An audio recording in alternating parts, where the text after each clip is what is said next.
For 5 weeks, I lived in absolute silence, trapped in a world where my daughter's moving lips were my only connection to reality. I thought her smiles were made of love. I thought her touch was made of care. Then, on a Tuesday afternoon, my hearing came back with a sudden violent pop. I was about to cry out in joy to tell her the miracle had happened, but then I heard her voice for the first time in over a month. She was on the phone looking right at me with a sweet plastic smile, but the words coming out of her mouth were pure poison. She said, "The old man is still breathing, unfortunately. But don't worry, I stopped giving him his heart medication 3 days ago, so the house should be ours by the weekend." I froze. I didn't say a word. I just kept staring at the wall, pretending the world was still silent. That night I learned that the people I loved the most were not my family. They were vultures waiting for a carcass. And they had no idea that the carcass was listening to every single word. Before I tell you how I destroyed their lives, please like and subscribe and tell me in the comments if you have ever trusted the wrong person. The silence of the last 5 weeks had been a heavy, suffocating blanket. It wasn't peaceful. It was a prison. At 72 years old, losing your hearing feels like the final nail in the coffin of your relevance. I sat in the corner of the living room in the armchair that my son-in-law Travis had tried to throw out twice. My eyes were fixed on the television screen, watching the news captions scroll by, but my mind was drifting. I watched my daughter Beatrice pacing around the kitchen island. Her lips were moving fast. She was animated, waving a wine glass around, laughing at something. To me, it was just a silent movie. I felt useless. I felt like a piece of old furniture that everyone was waiting to replace. Then it happened. It wasn't a gradual return. It was violent. A sharp, pressurized pop exploded in my left ear, like a cork being pulled from a bottle of champagne. A split second later, a high-pitched whine faded, and the low, steady hum of the refrigerator rushed in. Then the ticking of the grandfather clock in the hallway. Tick, tock, tick, tock. It was the most beautiful sound I had ever heard. The rush of sensory input was dizzying. I gripped the armrests of my chair, my knuckles turning white. I took a deep breath, ready to shout, ready to stand up and tell Beatrice that her father was back. But before I could open my mouth, her voice cut through the air. It was sharp, shrill, and dripping with an annoyance I had never associated with my little girl. She was standing with her back to me, phone pressed to her ear. "I know, Cindy, I know," Beatrice said, taking a long sip of wine. "He is just sitting there, staring at the TV like a vegetable. It smells like old soup in here because of him. I swear, if he doesn't kick the bucket before the insurance premium is due next month, we might have to sell Travis's sports car, and you know how miserable that will make him." The air left my lungs. I sat there paralyzed. My mouth, which had been opening to share my good news, snapped shut. I blinked, trying to process the words. Kick the bucket. Sell the car. Vegetable. This was my Beatrice. The girl I had carried on my shoulders at the county fair. The woman whose college tuition I had paid for by working double shifts at construction sites until my back gave out. She turned around and looked at me. I panicked. Instinct took over. I kept my face blank. I let my jaw hang slightly loose, my eyes glazed over, staring right through her as if I were still trapped in the silence. She waved her hand in front of my face dismissively, like she was shooing away a fly. "See," she said into the phone, laughing a cruel short laugh. "He is completely out of it. The doctor said the infection might have spread to his brain, but honestly, who can tell the difference? Anyway, about tonight. The party is still on. Don't worry about him. I gave him a double dose of those sedatives we got from the vet for the dog. He will be out cold by 7. She walked out of the room, her heels clicking on the hardwood floor, a floor I had installed with my own hands 10 years ago as a wedding gift to her. I sat alone in the living room, the ticking of the clock sounding like a countdown. My heart was hammering against my ribs, a frantic rhythm of betrayal and terror.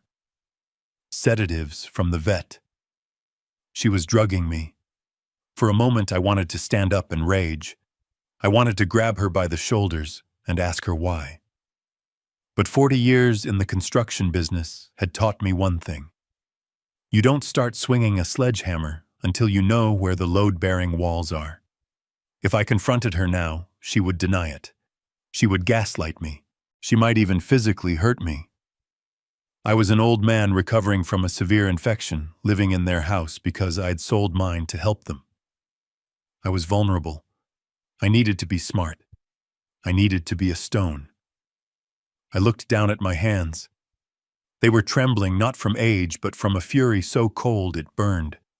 I decided right then and there. Wallace Bennett was dead. The man sitting in this chair was a spy in enemy territory. I would listen. I would watch. And I would wait. Dinner that evening was a grotesque piece of theater. Travis came home around 6. The front door slammed shut, a sound that made me jump internally, though I kept my body rigid. Travis was a man in his late 40s who still acted like a frat boy. He walked into the dining room smelling of cheap cologne and expensive whiskey. He didn't even look at me. He just threw his keys on the table right next to my plate. Beatrice set a bowl in front of me. It was a grayish, lumpy substance. Porridge, maybe, or blended leftovers. For themselves, she placed plates of grilled steak and roasted asparagus. The smell of the meat made my stomach growl, but I stared at my bowl of slop. "Here you go, Dad," she said, shouting loudly, as if volume could penetrate deafness. "Eat up! It is good for your tummy." She patted my head like I was a toddler. It took every ounce of my will not to slap her hand away. I picked up my spoon, my hand shaking intentionally. I took a small bite. It was tasteless cold and had a chemical aftertaste. The sedative. She wasn't lying. I pretended to cough, covering my mouth with a napkin, and spat the glob into the paper. Travis sliced into his steak, blood running onto his plate. He chewed with his mouth open, talking around the meat. "So did you call the broker about the truck?" Travis asked, pointing his knife at me as if I were a piece of furniture. Beatrice nodded, sipping her wine. "I called them today. They said they can give us $12,000 for it if we sell it for parts. It is a rust bucket, Travis. I don't know why you think it is worth more." My heart stopped. The truck. My 1968 Ford F-100. It wasn't a rust bucket. It was a classic. I had bought that truck the year I started my own contracting business. It was the truck I drove to the hospital the night Beatrice was born. It was the truck my wife Sarah learned to drive stick shift on. Sarah loved that truck. She used to make me drive her to the lake in it every anniversary. When she died 5 years ago, that truck became my sanctuary. It still smelled like her vanilla perfume and old leather. No, Travis said, swallowing a massive chunk of meat. "You are not selling it for parts, B. That engine is pristine." The old man was obsessed with it. "I want to keep the chassis and drop a new crate engine in it, turn it into a drag racer, paint it neon green, something modern, neon green." He wanted to take Sarah's truck, the vessel of my most sacred memories, and turn it into a toy for his midlife crisis. "He won't even notice it is gone." Travis continued, looking at me with a sneer. "Look at him. He is drooling. He doesn't know what year it is." "Hey, Wally!" Travis snapped his fingers inches from my nose. I didn't blink. I stared at a spot on the tablecloth, forcing my eyes to unfocus. "See, lights are on. Nobody is home." Travis laughed. "Just sign the title transfer tomorrow. Forge his signature. You have done it before on the checks. Who is going to check? He is legally incompetent anyway, or at least he will be once Dr. Patel signs off on those papers." I gripped the spoon under the table until I felt the metal bend slightly. Forgery, checks, incompetence. They weren't just waiting for me to die. They were actively stripping me of my identity while I was still breathing. I remembered selling my 4-bedroom colonial house 6 months ago. Beatrice had cried, saying she wanted me close, that they would build an in-law suite for me. I gave them $200,000 from the sale to build that suite. but there was no suite. I was sleeping in a converted garage with no insulation while they spent my money on steaks and sports cars. I looked at Beatrice. She wasn't the daughter Sarah and I had raised. She was a stranger, a predator. And as I watched them eat, planning the dismantling of my life, I realized that my love for her had been the very weapon she used against me. I finished the performance of eating dinner, spitting most of it into the napkin when they weren't looking. I needed a clear head. Tonight was going to be a long night. After dinner, they moved me to the garage. They called it the garden suite, but it was a cold, damp box with a concrete floor covered by a thin rug. They left the door to the main house slightly ajar, probably so they could hear if I fell or died, but not enough to let the heat in. I lay on the narrow cot, pulling the thin quilt up to my chin. The cold seeped into my bones, but the fire in my chest kept me warm. My hearing, now sharp and sensitive in the quiet of the night, picked up everything. The walls between the garage and the living room were thin, uninsulated drywall, another corner Travis had cut with my money. I heard the clinking of glasses, the sound of the TV being turned up, and then their voices relaxed and unguarded. "I can't believe how long he is taking to die," Travis complained. His voice was slurred. He was drunk. "You said the doctor said his heart was weak." "It is weak," Beatrice replied. Her voice sounded exhausted. "But he is stubborn. He has always been stubborn, just like Mom was." God, she was annoying at the end too, always preaching about morality and hard work. They were talking about Sarah. My Sarah, the woman who had knitted sweaters for Travis when he lost his job. The woman who had babysitted their daughter Mia every weekend so they could go on dates. They spoke of her as like she was a burden they had happily discarded. I heard the rustling of clothes, the sounds of intimacy. It turned my stomach. They were celebrating my demise. They were living in the house I paid for, drinking the wine I bought, and laughing about my death. Travis laughed, a low, guttural sound. "You know he does smell, like old medicine and rotting wood. We need to get that smell out of the house before we sell it." "We will," Beatrice cooed. "Once he is gone, we will hire a professional cleaning crew. We will gut this place. I want an open-concept kitchen, granite countertops, maybe a jacuzzi in the master bath." They were spending the death benefit money already. I lay there in the dark, tears streaming down my face into my ears. Not tears of sadness, tears of pure distilled rage. I thought about the $200,000 I had given them. I thought about the college fund I had set up for Mia. I thought about the trust and love I had poured into this family. It was all a lie. A long, expensive lie. I closed my eyes, but I didn't sleep. I listened to every creak of the house. I listened to their breathing slow down as they fell asleep. I listened to the wind rattling the garage door. And in that darkness, Wallace the father died. Wallace the builder, the man who knew how to construct a foundation and how to tear one down, woke up. I realized I had an advantage they didn't know about. Information. They thought the enemy was a senile, deaf old man. They didn't know they were locked in a cage with a wolf who had just gotten his senses back. I needed to know more. I needed to know exactly how deep the rot went. I needed to know about the bank accounts, the insurance policies, and most importantly, I needed to know if my granddaughter Mia was part of this. She was away at college, but she was coming home this weekend. If they had corrupted her too, the thought made my chest ache. I waited until I heard the deep, rhythmic snoring of Travis. It was around 2:00 a.m. I sat up on the cot. My joints popped, but I felt strong. Adrenaline is a powerful drug. I stood up and walked to the door that connected the garage to the kitchen. I turned the handle slowly. Locked. Of course. They locked me in like a dog. But they forgot one thing. I built this garage. I framed this door 20 years ago when I helped them move in.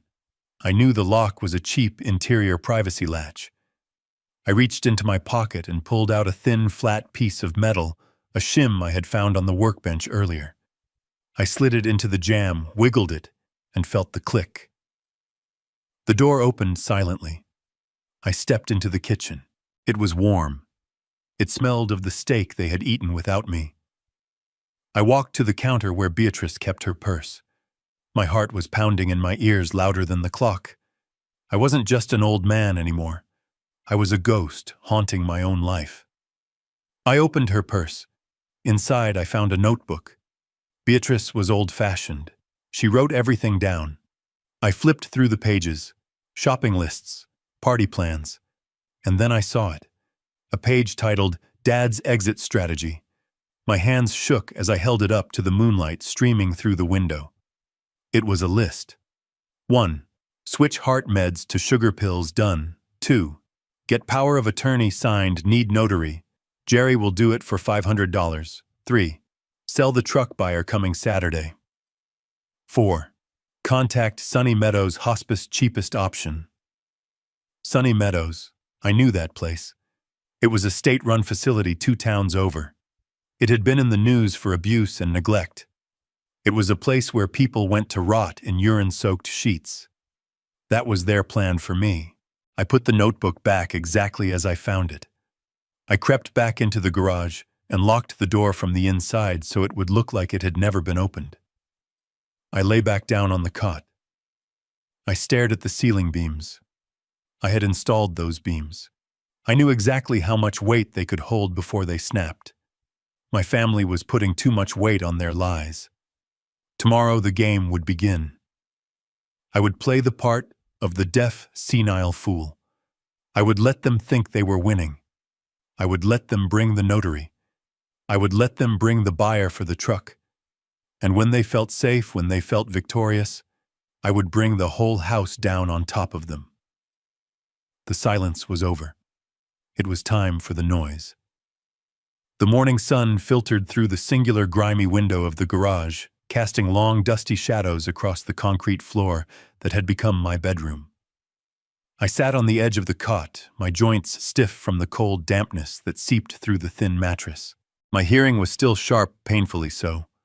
I could hear the coffee grinder whirring in the main house, the heavy footsteps of Travis pacing the hallway, and the clinking of silverware.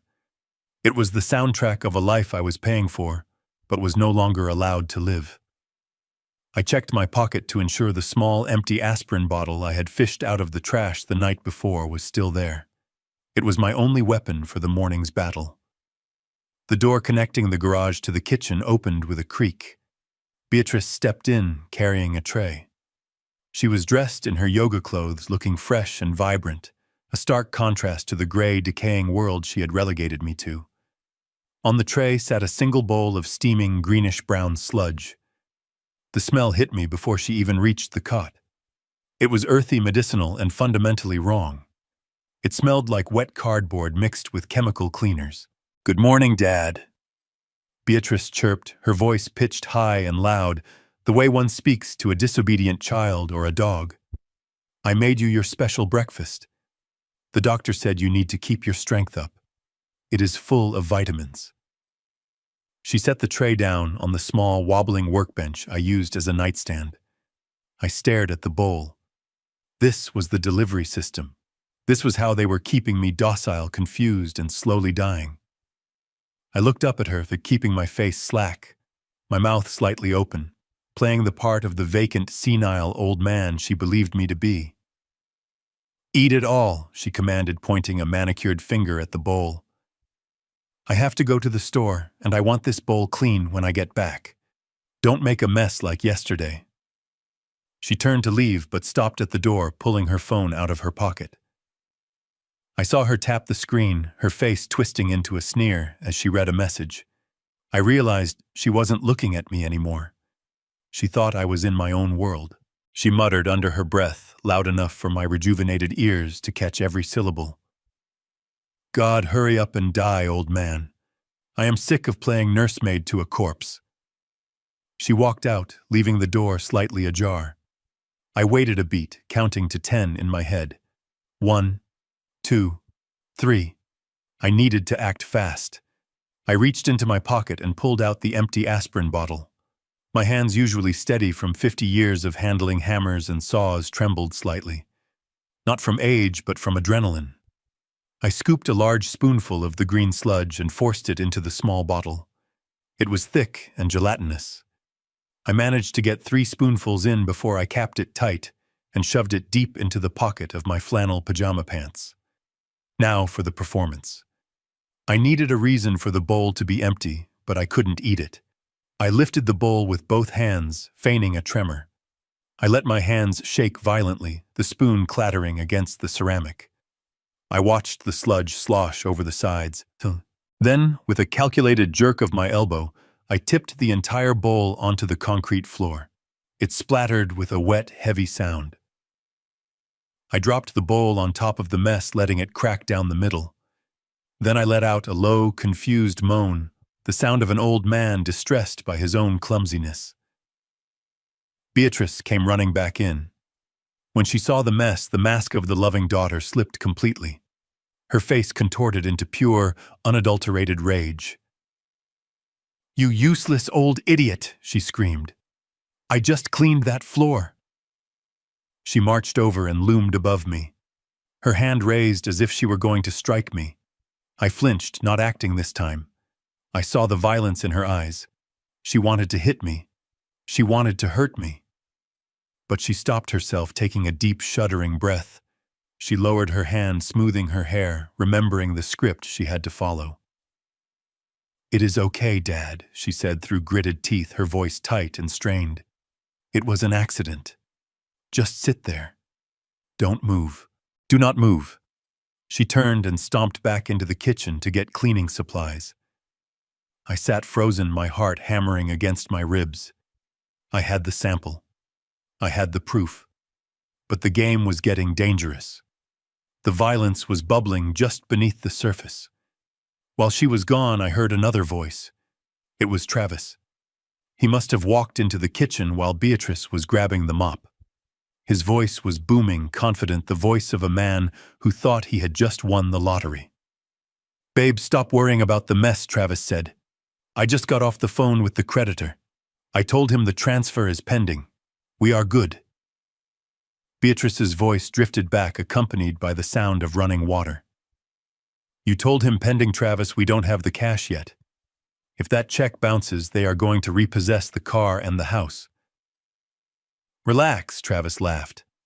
"I have the source locked down. The old man signed the insurance withdrawal yesterday. He didn't even know what he was looking at. I told him it was a HIPAA release form for his new doctor. He scribbled his name right on the line. The bank is processing the liquidation of his whole life insurance policy as we speak. $50,000 cash value plus the dividends. That hits our account by Friday." I felt the blood drain from my face. The room spun. Yesterday. The memory hit me like a physical blow. Beatrice had come to me in the afternoon, smiling, holding a clipboard. She had been sweet, so sweet. She told me Dr. Patel needed a signature to authorize a new medication that would help my hearing. She had held the paper covering the top half with her hand pointing to the signature line at the bottom. "Just sign here, Daddy," she had said. "Just so we can help you get better." I had signed it. I had trusted her. I had looked into her eyes, the eyes of the little girl I had taught to ride a bike, and I had signed away the policy Sarah and I had paid into for 40 years. That money was supposed to be for emergencies. It was supposed to be for Mia's future, and I had handed it to them to pay off a gambling debt or a sports car. The betrayal was absolute. It wasn't just theft. It was the exploitation of my trust, my vulnerability. They used my hope for recovery as the weapon to rob me. I realized then that the paper wasn't a medical form. It was a cash surrender form. They weren't waiting for the death benefit anymore. They were cashing me out early. They were liquidating me while I was still sitting in their garage. Travis continued, his voice closer now, probably leaning against the doorframe of the kitchen, just feet away from me. "And once that cash hits, I am paying off the bookie and we are putting a deposit down on that boat. We deserve a break, B. Dealing with him is a full-time job. A boat.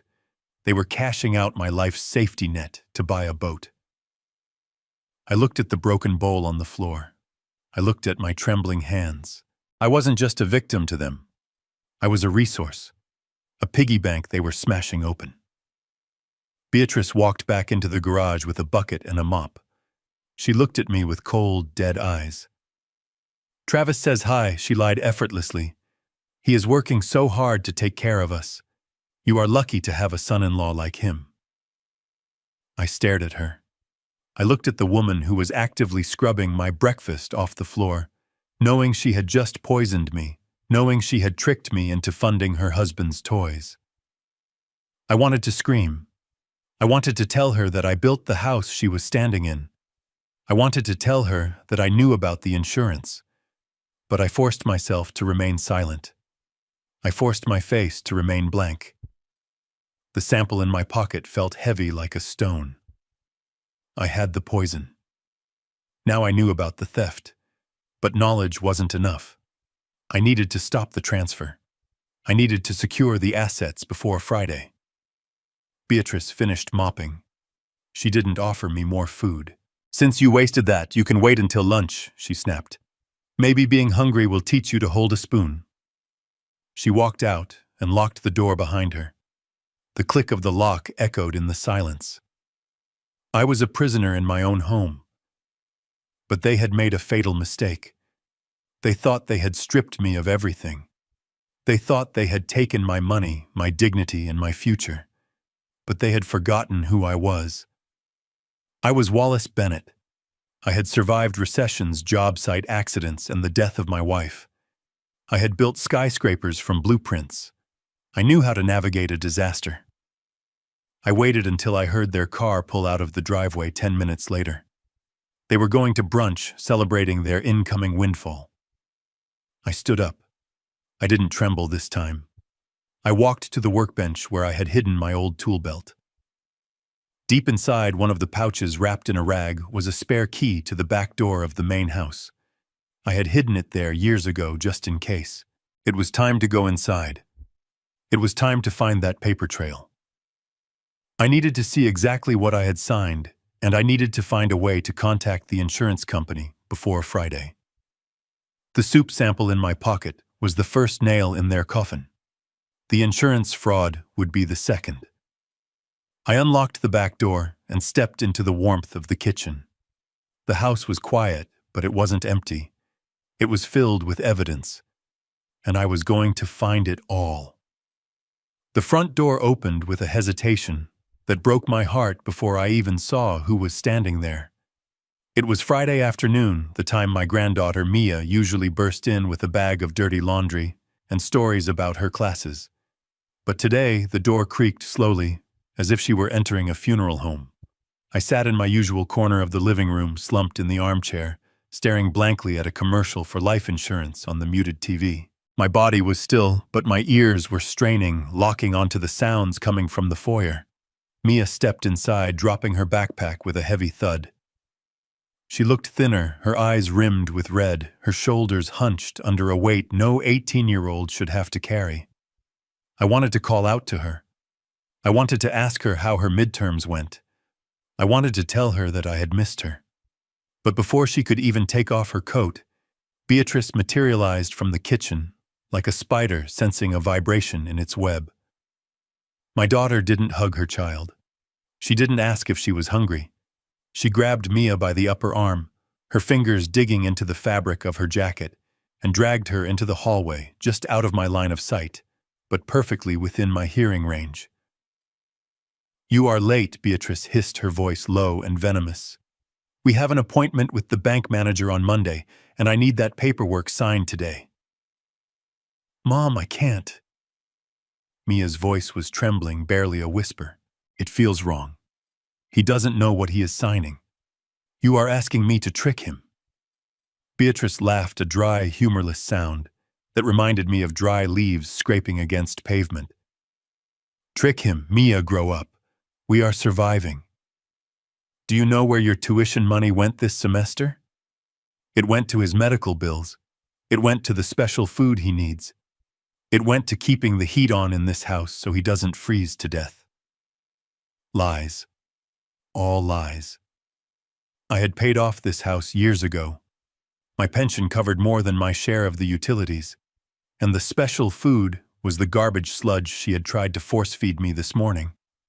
I felt a surge of nausea, not from the poison, but from the realization that Beatrice had likely drained the college fund I had set up for Mia the day she was born. $50,000 gone, stolen by the woman who gave birth to her. I heard the rustle of papers. Beatrice was shoving something into Mia's hands. "Listen to me," Beatrice said, her voice turning icy. "This isn't a request. This is a student loan cosigner form, but the terms are flexible. It releases a lump sum directly to the cosigner. That is us, Mia. That is the money we need to keep you in school. If you don't get his signature on this dotted line by dinner, you can pack your bags. You are dropping out. No more dorm, no more classes, no more future. You will be scrubbing floors like I do." "Mom, please," Mia sobbed. "Stop crying," Beatrice snapped. "Go in there. Tell him it is a birthday card. Tell him it is a school project.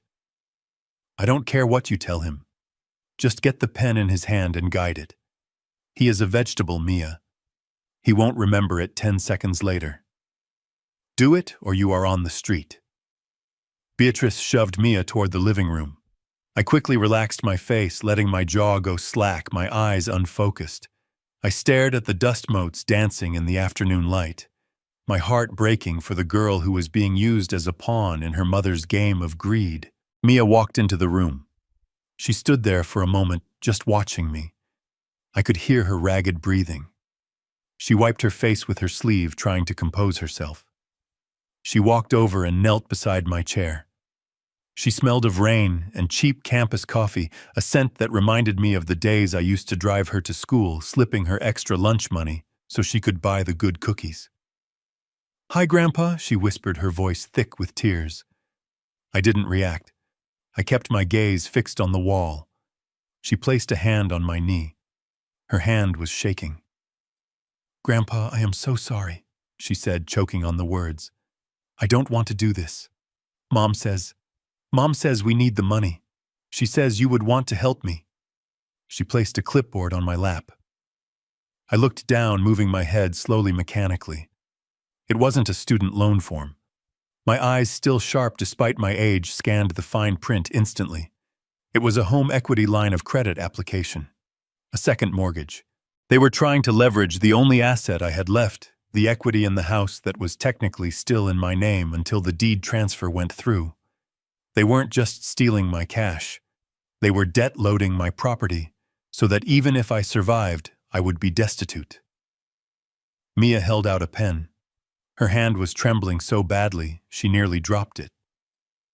"Just sign here, Grandpa," she wept. "Please. I don't want to leave school. It is the only place I am happy."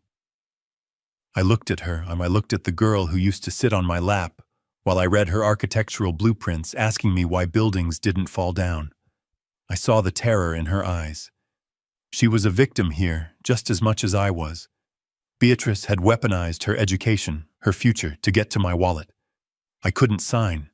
If I signed, I lost the leverage I needed to save us both. But I couldn't leave her with nothing. I couldn't let her think I had abandoned her. I let out a low grumbling noise, feigning confusion. I batted the clipboard away with a clumsy swipe of my hand. It clattered to the floor. "No," I mumbled, slurring my words intentionally. "No, soup." Mia flinched, pulling back. "Grandpa." I leaned forward, looking toward the hallway to make sure Beatrice wasn't watching. She was in the kitchen. I could hear her banging pots, making a show of being busy. I turned back to Mia. I locked eyes with her, letting a flicker of intelligence shine through the fog for just a second. I reached down to my right foot. I wore heavy orthopedic shoes, the kind with thick soles. Years ago, after a job site robbery, I had hollowed out a small cavity in the heel of the right shoe. It was my get out of hell fund. A single crisp $100 bill folded into a tiny square. It wasn't much, but to a broke college student, it was a lifeline. It was gas money. It was food. It was a choice. I dug my finger into the side of the shoe and pried the little plug loose. I pulled out the bill. Mia watched, her eyes widening. She stopped crying, confusion replacing the fear. I grabbed her hand. It was cold. I pressed the folded bill into her palm and closed her fingers over it tight. "Shh," I whispered. It was the first coherent sound I had made in her presence in 5 weeks. It was barely a breath, a tiny slip of air through my teeth, but it hit her like a thunderclap. She froze. She stared at me, her mouth opening to ask a question. I brought a shaking finger to my lips. "Shh." I looked at her with intensity, willing her to understand. I wasn't gone. I wasn't a vegetable. I was in here, and I was fighting. I tapped her hand again, then pointed to the clipboard on the floor and shook my head slightly.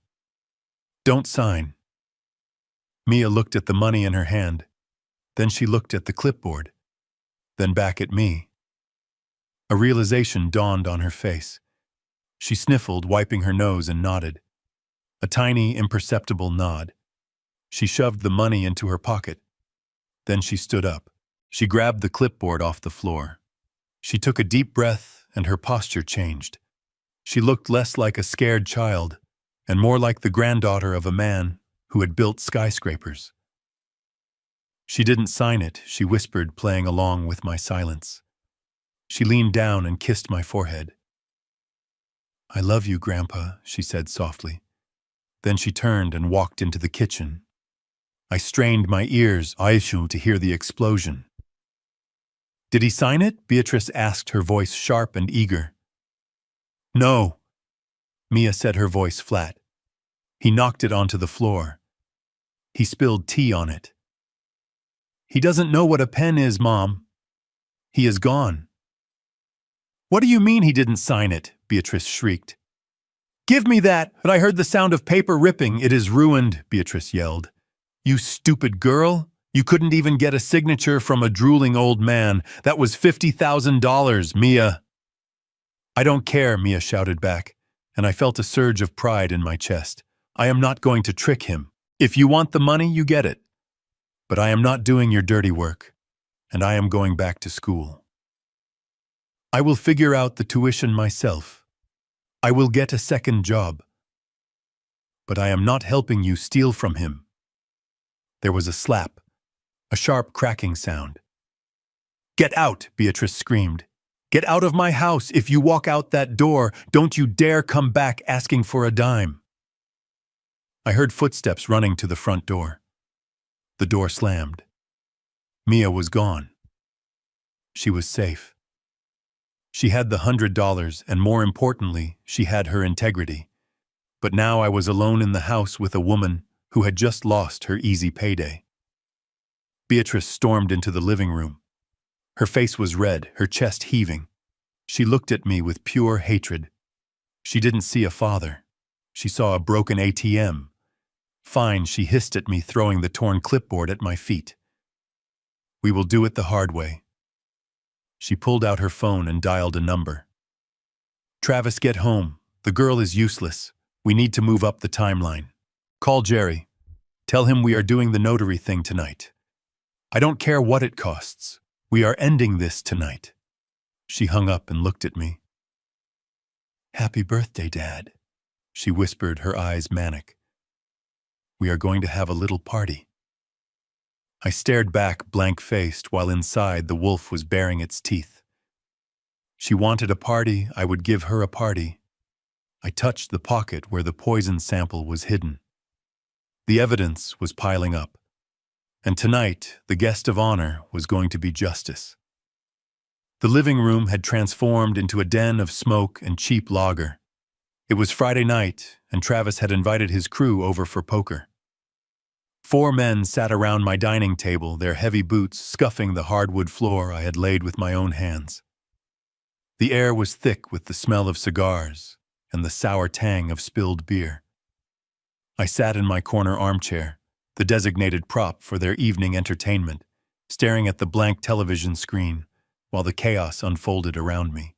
To them, I was just a piece of furniture, a silent, drooling statue that occupied space.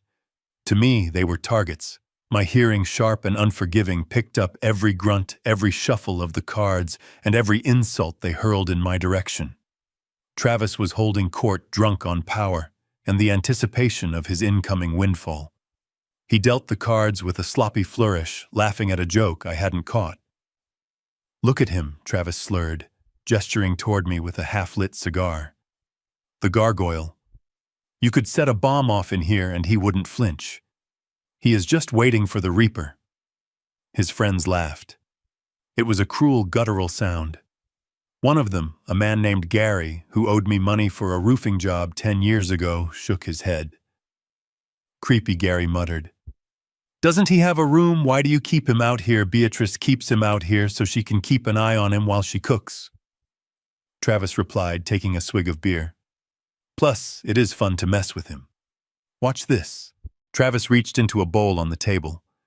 He grabbed a handful of popcorn. He stood up, swayed slightly, and wound up his arm like a pitcher. He threw the popcorn directly at my face. The kernels hit my cheek and forehead. One bounced off my eyelid. It took every ounce of discipline I possessed not to blink, not to flinch, not to wipe the grease from my skin. I kept my jaw slack, my eyes unfocused, staring straight through him. I was a statue. I was a ghost.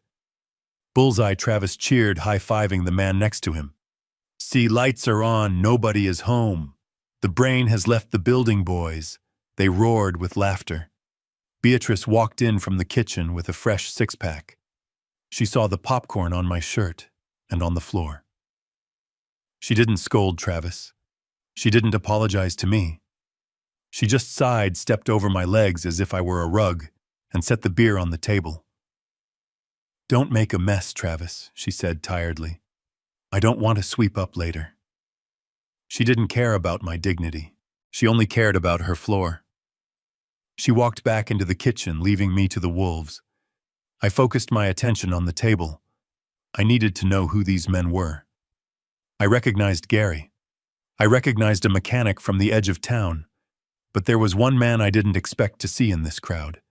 He was sitting to Travis's left, wearing a dress shirt with the sleeves rolled up, sweating nervously. He looked out of place among the roughnecks. I narrowed my eyes, slightly zooming in on his face. It was Mr. Henderson, the branch manager of First National Bank, the man who had shaken my hand every Christmas for 20 years, the man who managed my retirement accounts. Why was the bank manager playing poker with my unemployed son-in-law Travis? Leaned in close to Henderson, lowering his voice, thinking the noise of the game would cover them. But my hearing cut through the chatter like a laser. "So, Jim, are we good for Monday?" Travis asked, his eyes gleaming with greed. "Beatrice is freaking out about the timeline." Henderson wiped sweat from his forehead with a handkerchief. "It is tricky, Travis. The withdrawal limit on his account is set to require 2 forms of ID for anything over 10,000. Since you don't have his driver's license—" "I have his passport," Travis interrupted. "And I have the signature card you gave me. I practiced it all night. It looks identical." Henderson nodded, looking at his cards. "Okay. If you bring the passport, I can override the second verification manually from my terminal. But you have to come in during my lunch break when the tellers are rotated out. I don't want Susan seeing this. She asks too many questions." I froze internally. This was the linchpin. They weren't just forging checks. They had the bank manager on the payroll. Henderson was going to bypass the security protocols I had set up specifically to prevent fraud. They were going to drain the main savings account, the money I had set aside for long-term care, on Monday afternoon. "And what is my cut?" Henderson asked, his voice barely a whisper. 5% of the withdrawal, just like we agreed. Travis grinned. "Easy money, Jim. The old man is a vegetable. He won't even know he is broke until they evict him from the nursing home." Henderson smiled, a weak, pathetic smile. "Deal." I memorized Henderson's face. I memorized the time. Lunch break. Monday. I had caught the inside man. This wasn't just family drama anymore. This was a criminal conspiracy involving a federally insured financial institution. Travis threw another piece of popcorn at me. It landed in my lap. "Hey, Jim!" Travis laughed. "You want to throw a peanut at him? It is good luck." Henderson chuckled nervously. "No, I am good. Just deal the cards." I sat there covered in popcorn grease and humiliation, watching the man entrusted with my life savings plot my financial ruin over a hand of Texas. Hold'em. My rage was a cold, hard knot in my stomach. They thought I was a prop. They thought I was the entertainment. But as I watched Henderson shuffle the deck, I realized something. They were sloppy. They were arrogant. And they were documenting their crimes right in front of the only witness that mattered. I didn't move. I didn't wipe the popcorn away. I let it sit there as a badge of my patience. Monday. They were going to the bank on Monday. That meant I had 48 hours to make sure that when Henderson tried to override that code, he wouldn't find a pot of gold. He would find a bear trap. And I was going to be the one to snap it shut. Saturday morning arrived with the metallic taste of anxiety in my mouth. I hadn't slept. I had spent the night staring at the ceiling of the garage, replaying the poker game in my mind, memorizing Henderson's face and steeling myself for what was coming next. Beatrice came for me at 9 o'clock sharp. She didn't bring breakfast. She brought a clean shirt and a pair of trousers that were 2 sizes too big for me, likely old clothes of mine she had dug out of a donation bag. She wanted me to look frail. She wanted me to look like a man who was shrinking inside his own skin. "Get up, Dad," she said, her voice brisk and devoid of warmth. "We are going to see Dr. Patel. We need to get your meds adjusted. You have been difficult." Difficult. I hadn't spoken a word or moved a muscle in her presence for days, yet somehow I was difficult. I stood up slowly, letting my limbs tremble, playing the part. Travis was waiting in the car, the engine idling. He was tapping the steering wheel, impatient, checking his watch every 30 seconds. He was thinking about the bank. He was thinking about Monday. I climbed into the back seat of their SUV. Beatrice sat in the passenger seat. As soon as the doors locked and we pulled out of the driveway, the atmosphere shifted. The car became a rehearsal stage. Beatrice flipped down the visor mirror, but she wasn't fixing her makeup to look pretty. She was rubbing her eyes, messing up her mascara, pinching her cheeks to make them look blotchy. She was creating the face of a martyr. "Okay, listen to me," Beatrice said to Travis, her voice dropping to a serious instructional tone. "When we get in there, you have to look exhausted. Do not look at your phone. Look at the floor. Look distressed." "I know," Travis snapped, turning onto the main road. "I know the drill." "No, you don't," she corrected him sharply. "Last time you almost blew it by laughing at a text message. This is serious. If Dr. Patel doesn't sign off on the competency evaluation today, we can't fast-track the facility transfer. We need that signature to show the judge on Monday morning alongside the bank withdrawal. It all has to happen at once." I sat in the back, staring out the window at the passing suburban houses, while my daughter plotted my legal demise 3 feet away from me. I was a ghost in the machine recording every word. "Here is the story," Beatrice continued, rehearsing her lines. "Last night he had a violent episode. He didn't just spill the soup. He threw the bowl at me. He was screaming about people who aren't there. And then this is the important part, Travis, listen to me." "I am listening," Travis yelled back. "You have to say he smashed the television," Beatrice said. "Say he picked up a lamp and put it right through the flat screen in the living room, because he thought the people on the news were watching him. Paranoid delusions with violent tendencies. That is the key phrase. If he is violent, they can't send him home. They have to hold him for observation or transfer him to a secure facility immediately. That is the express ticket to Sunny Meadows."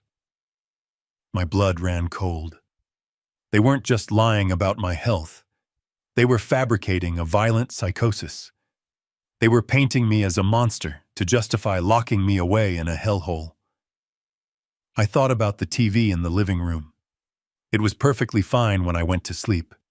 They must have broken it themselves this morning while I was in the garage sacrificing an appliance to secure a fortune. I got it.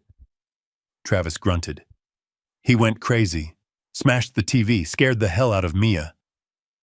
We are terrified for our safety. Exactly, Beatrice said. Mention Mia. Say he didn't recognize her. Say he looked at her like he wanted to hurt her. That will seal it. No doctor is going to risk a lawsuit by sending a violent man back to a house with a teenage girl. I closed my eyes, fighting back the urge to vomit. They were using Mia, my sweet granddaughter, who had tried to save me, as a prop in their lies. They were turning my love for her into a weapon against me. It was the ultimate violation. We arrived at the medical center. It was a modern brick building, clean and sterile. Beatrice turned around to look at me before we got out. Her eyes were hard, calculating. "Don't you dare make a scene," she whispered, though she thought I couldn't hear. "Just sit there and drool." She opened her door, and her entire demeanor changed instantly. Her shoulders slumped, her face crumpled. She stepped out of the car, looking like a woman on the verge of a breakdown. She opened my door and grabbed my arm, not gently, but with a firm, guiding grip that looked supportive to onlookers, but felt like a vice. "Come on, Dad," she cooed loudly, her voice trembling with fake emotion. "Let's go see the nice doctor. He's going to help you feel better." We walked into the waiting room. Beatrice guided me to a chair and then went to the receptionist. I watched her performance. She leaned over the counter, whispering frantically, wiping at her eyes. The receptionist looked at me with pity, then back at Beatrice with sympathy. The narrative was being set. The loving daughter at her wits' end. The tragic, broken father. When the nurse called my name, Beatrice and Travis flanked me, marching me back like prisoner transport. We entered exam room 3. I knew this room. Dr. Patel had treated my high blood pressure here for 10 years. He was a good man, observant and kind. I prayed that his observational skills were working today. Dr. Patel walked in a moment later holding a tablet. He looked tired. He looked up, smiling at me, but the smile faltered when he saw Beatrice's tear-stained face and Travis's grim expression. "Good morning, Wallace," Dr. Patel said, stepping closer. "And Beatrice, Travis, what is going on?" I thought we were just doing a follow-up on the ear infection, but the nurse said it was urgent. Beatrice let out a sob. A perfect, shuddering sob. She covered her mouth with her hand. "Oh, Dr. Patel. It is horrible," she cried. "We don't know what to do anymore. He is getting worse. So much worse." Dr. Patel looked at me. I sat on the exam table, hands folded in my lap, staring at the floor. I kept my breathing shallow. I didn't react to her voice. Worse, how Dr. Patel asked, his brow furrowing. His infection markers were down last week. Not his ears, Dr. Travis interjected, his voice gruff and rehearsed. His mind. He snapped last night. Totally lost it. Beatrice nodded frantically. He got violent, doctor. He has been confused for weeks, forgetting names, getting lost in the house. But last night, he started screaming at the television. He thought the news anchor was in the room. He picked up a heavy brass lamp and he threw it right through the screen. Glass went everywhere. He was screaming that they were coming for him. She paused for effect, grabbing a tissue from the box on the counter. "Mia was in the room, doctor," she whispered. He looked at her. He looked at his own granddaughter like he wanted to kill her. He didn't know who she was. We had to lock him in the garage just to sleep safely. We are terrified. We can't keep him at home. He is dangerous. Dr. Patel stopped typing on his tablet. He looked at Beatrice, then at Travis, and finally he turned his full attention to me. He stepped closer, peering into my face. He shone a penlight into my eyes. I didn't flinch. He checked my pulse. "Wallace, can you hear me?" Dr. Patel asked loudly. I remained stone still. "He has been completely unresponsive since the incident," Beatrice added quickly. "It is like he shut down. Or maybe he is plotting something. I don't know. Please, you have to sign the commitment papers." We found a facility, Sunny Meadows. They have a bed open, but they need a physician's certification of incompetence and danger to self or others. Dr. Patel frowned. He looked at the chart. He looked at me again. I could see the wheels turning in his head. He knew me. He knew I was a gentle man. He knew I had built half the additions in this town. Violent psychosis didn't fit the profile of a man whose biggest complaint in 10 years was a stiff knee.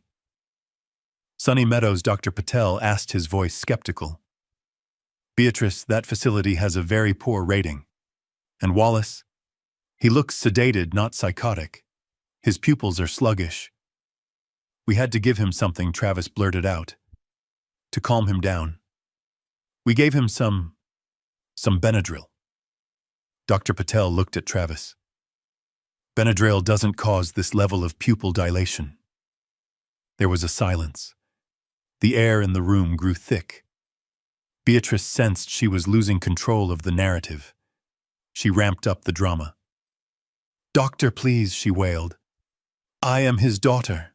Do you think I want this to? I love him. But I can't let him hurt my child. If you don't help us, if he goes back home and hurts someone, that is on you." She was threatening him. Indirectly, but it was a threat, a liability threat. Doctors hate liability. Dr. Patel sighed. He rubbed the bridge of his nose. He looked at me with a mixture of sadness and professional doubt. "I can't just sign him away based on a story, Beatrice. I need to observe him. I need to run a toxicology screen if you have been administering sedatives, and I need to talk to him alone if possible." "He is deaf," Beatrice shouted. "He can't talk to you, Dr. Patel held up a hand. "I know, but I can examine him without you shouting. Please wait in the reception area. Give me 5 minutes to do a physical assessment." "No, we are staying right here," Travis said, stepping forward aggressively. "Travis," Beatrice warned, putting a hand on his chest. "It is okay. 5 minutes. Let him see. Let him see that the lights are out." She turned to Dr. Patel. 5 minutes. Then I need those papers signed. We have the transport van waiting." They walked out. The door clicked shut. The silence that filled the room was heavy. Dr. Patel stood there for a moment looking at the closed door, then he turned back to me. He looked exhausted. He looked like a man who suspected foul play but had no proof. He reached for his stethoscope. I knew this was it. This was the window. The door was thin, but they were down the hall in the waiting room. I had maybe 3 minutes before he opened that door again. I had to risk everything.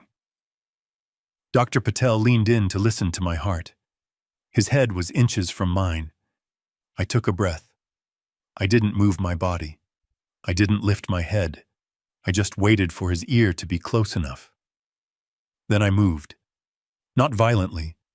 I simply reached out and grabbed his wrist. His eyes went wide. He started to pull away to call out. I squeezed his wrist hard, an old contractor's grip that still had steel in it. I locked eyes with him. The vacancy was gone. The senility was gone. The man looking back at him was sharp, lucid, and desperate. "Don't look at the door." I whispered, my voice rough from disuse but crystal clear. Dr. Patel froze. He stared at me, his mouth opening in shock. "Keep listening to my heart," I commanded in a harsh whisper. "Nod your head like you are counting beats. Do it." He blinked, stunned, but he was a professional.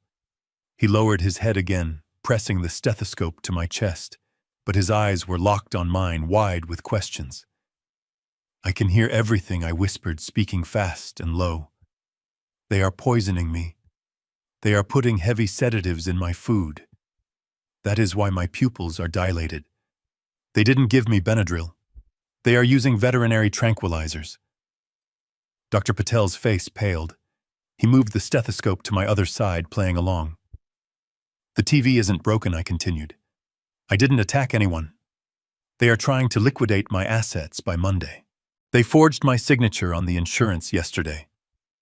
I reached into my pocket. I pulled out the aspirin bottle with the green sludge sample. I pressed it into his hand, hiding it between our bodies. Test this, I hissed. This is what they fed me this morning. Test my blood. You will find the sedatives, but you cannot let them know I am lucid. If they know, they will kill me before I get home. Dr. Patel gripped the bottle. He looked at the door, then back at me. He gave a tiny, almost imperceptible nod. Help me, I whispered. Stall them. Tell them you need labs. Tell them anything. Just don't sign those papers. I let go of his wrist and slumped back into my posture of a senile old man. I let my jaw go slack. I stared at the floor. Seconds later, the door handle turned. Beatrice popped her head in. Time is up, doctor, she said. Is he ready to go? Dr. Patel stood up straight. He slipped the small bottle into his lab coat pocket with a smooth, practiced motion. He turned to face her, his expression unreadable. Not quite, Dr. Patel said calmly. I noticed some irregularities in his heart rhythm. It could be a reaction to the Benadryl. I need to draw some blood and run a full panel before I can sign anything legally binding. Beatrice's face fell. We don't have time for labs. You have time if you want this done legally.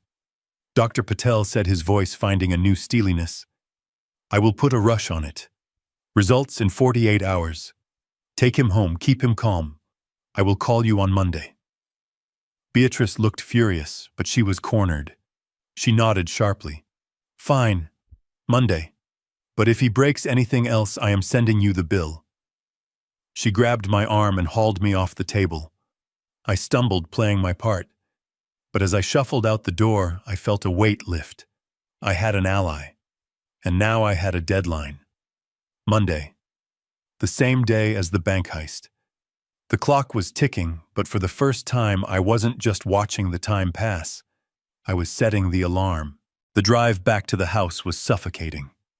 Beatrice drove with a manic energy, her fingers drumming on the steering wheel while Travis stared out the window, looking like a man who had just dodged a bullet, but knew the gun was still aimed at him.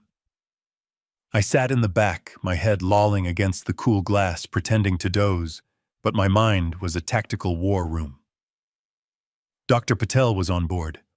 The first line of defense was set. But I needed more than a stall tactic. I needed a nuclear option. As we pulled into the driveway, Beatrice's phone rang. It wasn't the standard ringtone she used for family or work. It was a specific jazzy tune I hadn't heard before. She glanced at the screen, and her eyes darted to the rearview mirror to check on me. Seeing my closed eyes, she answered, her voice dropping to a husky, intimate whisper that made my skin crawl. Hey, baby, she said. No, I can't talk long. I'm just parking. Yeah, the doctor was a pain, but we handled it. Monday is the day. After that, I'm all yours. We can book that suite in Cabo, I promise. She paused, listening, a cruel smile playing on her lips. Don't worry about Travis, she scoffed. He's useful for the heavy lifting, but once the check's clear and the old man is gone, I'm upgrading. You know you're the only one who gets me. She hung up as the car stopped. I felt a surge of disgust so potent it nearly broke my composure. Not only was she conspiring to kill me and defraud her husband, but she was also planning to discard Travis the moment he served his purpose. It was a snake eating its own tail. Travis, for all his greed and stupidity, was just another pawn in her game. I almost felt sorry for him. Almost. They hustled me inside and dumped me back in the garage. Stay here, Beatrice commanded, tossing a blanket at me. And don't break anything else or I'll put you in the cellar next time. She locked the door.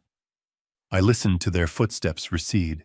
I heard the pop of a cork champagne, likely. They were celebrating their victory at the doctor's office. They thought they had fooled Patel. They thought they were 48 hours away from millions. I waited. I lay on the cot counting the minutes, letting the sun go down and the house grow quiet. The heavy drinking from earlier in the week had become a habit for them. By 11:00 p.m. the house was silent save for the rhythmic snoring drifting from the master bedroom. It was time to go hunting. I slipped out of the garage using my shim, moving like a shadow across the kitchen floor. My destination wasn't the fridge this time. It was the trash can. Beatrice was lazy. She rarely took the recycling out until it overflowed. I pulled the bin out from under the sink and began to sift through the refuse. Coffee grounds, wine bottles, takeout containers. And then at the bottom, beneath a greasy pizza box, I found it. A small orange prescription bottle. The label had been partially ripped off, but I could still read the drug name haloperidol. It was an antipsychotic, a heavy tranquilizer used for severe schizophrenia. And the prescribing doctor wasn't human. It was a veterinary clinic 3 towns over. The patient name on the bottle read Buster. Buster was the name of the golden retriever they had put down 2 years ago. They had kept his leftover meds. They weren't just drugging me. They were dosing me with expired animal tranquilizers. This bottle was the smoking gun. I wrapped it carefully in a paper towel and shoved it into my pocket. But I wasn't done. I moved to the small nook off the kitchen that Travis used as an office. It was a mess of unpaid bills and gaming magazines.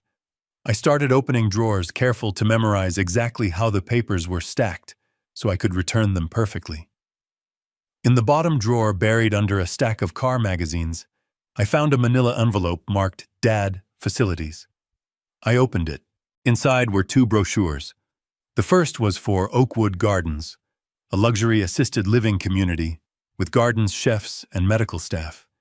It was beautiful. Stapled to the front was a rejection letter dated 3 weeks ago. Reason for rejection: insufficient funds for deposit. Behind it was a second brochure printed on cheap paper. Shady Pines State Facility. The pictures were grainy, showing bleak hallways and barred windows. It looked more like a prison than a home. I scanned the paperwork attached to it. It was an intake form already filled out in Beatrice's handwriting. Patient status indigent. Ward of the state. Payment method Medicaid. Asset liquidation. Emergency contact Beatrice Miller, daughter. Notes: patient is nonverbal aggressive and requires maximum security wing. They weren't sending me to a home. They were sending me to a hole to die, stripping me of my name and my dignity, labeling me a pauper so the state would pay the bill while they kept my millions. I took photos of every page with the old smartphone Mia had secretly slipped me before she left. My hands were shaking with rage, but the pictures were clear. I dug deeper into the drawer. I found a red envelope from the bank. It was unopened. Travis likely hadn't the stomach to look at it. I slid it open with a letter opener. It was a notice of default. Foreclosure proceedings. To Beatrice and Travis Miller, property address 42 Street. Amount past due $14,500. Notice unless full payment is received by EOD. Monday, the bank will initiate foreclosure and eviction proceedings. The puzzle was complete. They weren't just greedy, they were desperate. They were drowning. They had 3 days to come up with 15 grand, or they would lose the roof over their heads. My life insurance policy, the one they tried to cash out, was exactly $50,000. It was their lifeline. If I didn't die or sign over my rights by Monday, they were homeless. This explained the rush. This explained the recklessness. They were cornered rats, and I was the piece of cheese they were trying to drag into their hole. I put everything back exactly as I found it. I resealed the foreclosure letter with a dab of water, pressing it shut. I crept back to the garage, my pockets heavy with the weight of their crimes. I sat on the cot in the dark, the haloperidol bottle in one hand and the phone in the other. I had the poison. I had the motive. I had the timeline. Monday. Everything was converging on Monday. The bank heist. The doctor's deadline. The foreclosure. I looked at the phone. It was a burner prepaid untraceable to me. I dialed a number I hadn't called in 10 years, a number I knew by heart. It rang 3 times before a gruff, sleepy voice answered. "Sullivan Law, this is the emergency line." "Who is this?" "Mr. Sullivan." I whispered, my voice steady and cold. "It's Wallace Bennett. Don't hang up. I'm not dead, though my daughter is trying very hard to change that. I need you to wake up. We have a lot of work to do before the sun comes up." There was a pause on the other end, then the rustle of sheets and the click of a lamp turning on. "Wally." Sullivan's voice lost its sleepiness instantly. "I thought you were. Beatrice told me you were in a coma." "Beatrice is a liar," I said, "and she is about to become a felon. Grab a pen, Sullivan. I'm going to tell you exactly how we are going to trap them." For the next hour, I laid out the plan. I instructed him to draft a new will creating an irrevocable trust for Mia. I told him to prepare a freeze order for every asset I owned, timed to trigger exactly when a withdrawal attempt was made. And most importantly, I told him to contact the fraud department at First National Bank, not the local branch where Henderson worked, but the corporate headquarters. "We aren't just stopping them, Sullivan," I said, watching the first light of dawn creep under the garage door. "We are going to let them walk right into the vault, and then we are going to open the door behind them." When I hung up, I felt tired, but it was a good tired. The kind of tired you feel after framing a house. The structure was built. The trap was set. All that was left was the bait. And come Monday morning, I would be the most appetizing bait they had ever seen. The darkness of the garage was no longer a cage. It was my command center. I sat on the edge of the cot, the silence of the house pressing against the thin walls. My hearing, sharp and alert, tracked the rhythm of their sleep upstairs, Beatrice's soft exhales, Travis's heavy alcohol-fueled snoring. They were sleeping. The deep, dreamless sleep of the guilty who believe they have won. They thought I was sedated, a withered old man drifting in a chemical fog. They didn't know I was wide awake, my mind sharpening like a blade against a whetstone. I needed physical proof. The conversations I had overheard were damning, but in a court of law, hearsay is a flimsy shield. I needed paper. I needed the tangible evidence of their betrayal. I waited until the grandfather clock in the hall chimed 3 times, the witching hour. I slipped out of the garage, the cold concrete numbing my bare feet. I moved like a ghost through the kitchen, the moonlight casting long, skeletal shadows across the floor. My destination was the recycling bin. Beatrice was meticulous about appearances, but lazy about details. She threw everything away, believing the garbage truck was an incinerator for her secrets. I pulled the bin out, the plastic scraping softly against the tile. The smell of stale wine and rotting vegetable peels hit me, a pungent reminder of the life they were living while I ate slop. I rolled up my sleeves and reached in. I sifted through the debris of their gluttony, empty champagne bottles, receipts for expensive dinners, the packaging for a new gaming console. And then near the bottom, stained with coffee grounds, I found it. It was the box for the sedatives. Not a prescription bottle for humans, but a cardboard box with a picture of a large dog on it. Canine tranquilizers. Extra strength. For aggressive breeds. I held the box up to the moonlight, my hands trembling with a cold fury. The dosage instructions warned against giving more than 1 pill to a 100-pound animal. Beatrice had been dissolving 2 of these in my soup every morning. They weren't just drugging me. They were risking heart failure every single day. This wasn't caretaking. It was Russian roulette with my life. I flattened the box and slid it into the waistband of my trousers. But I wasn't done. I moved to the small desk in the corner of the living room, the command center of their fraudulent empire. It was a mess of papers, a chaotic testament to their desperation. I began to sort through the stack, my eyes scanning for anything with my name on it. I found a heavy cream-colored envelope. It looked official, expensive. I opened it. It was a letter from the Gables, the most prestigious assisted living facility in the state. It was the place Beatrice had promised me 6 months ago, the place with the gardens and the private rooms. I pulled out the letter. "Dear Mrs. Miller," it read, "we regret to inform you that we cannot accept the application for Mr. Wallace Bennett.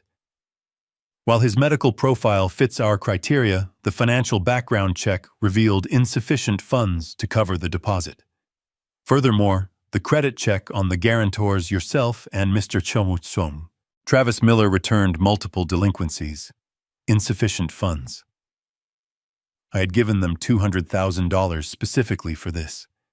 They had burned through it all. My retirement, the sale of my home, everything I had built to ensure I wouldn't be a burden, gone.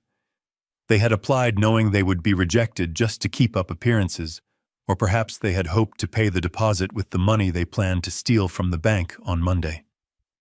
Underneath the rejection letter was a glossy, cheap brochure printed on flimsy paper. Sunset Haven State Facility. The pictures were grainy and dark. It showed a long, sterile hallway with fluorescent lights and shared rooms with 4 beds crammed together. It looked like a prison ward. I flipped to the back and saw the handwritten notes Beatrice had made in the margins. Cost $0, state subsidized. Waitlist, none, immediate placement for emergency cases. Visitation policy, unrestricted. Good for appearances. This was their endgame. A warehouse for the dying. A place where the indigent went to be forgotten. They weren't planning to spend a dime on my care. They were going to dump me in a state-run hellhole, let the taxpayers cover the cost of my slow death, and keep every penny of my assets for themselves. I looked at the brochure, imagining myself in one of those cots staring at a stained ceiling, unable to speak, unable to tell anyone who I was, while my daughter drove a new car and my son-in-law bought a boat. The cruelty of it took my breath away. It wasn't just greed. It was a total erasure of my humanity. To them, I wasn't a father or a grandfather. I was a line item in a budget they couldn't balance. I was debris to be cleared away. I took the letters. I took the brochure. I folded them carefully, treating them like the holy scriptures of my revenge. I had the poison. I had the financial ruin. I had the destination they had chosen for me. I crept back to the garage, locking the door behind me. I sat on my cot, surrounding myself with the evidence. The moonlight illuminated the dog tranquilizers and the brochure for the poorhouse. I wasn't sad anymore. The grief had burned away, leaving something harder, something unbreakable underneath. I looked at my hands.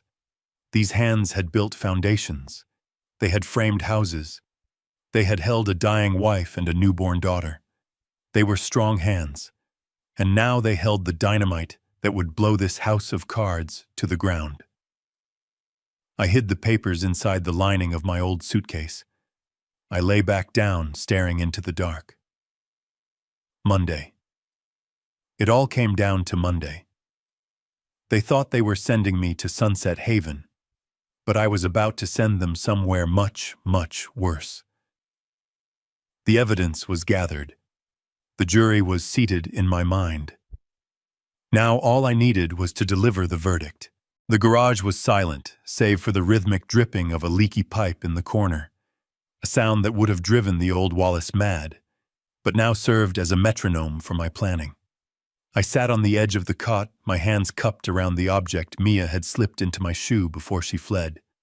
It was an old smartphone, the screen a spider web of cracks, the battery likely hanging on by a thread. To Beatrice, it was e-waste. To me, it was a lifeline to a world I had voluntarily stepped away from 5 years ago. I pressed the power button. The screen flickered to life, illuminating the dust motes dancing in the cold air.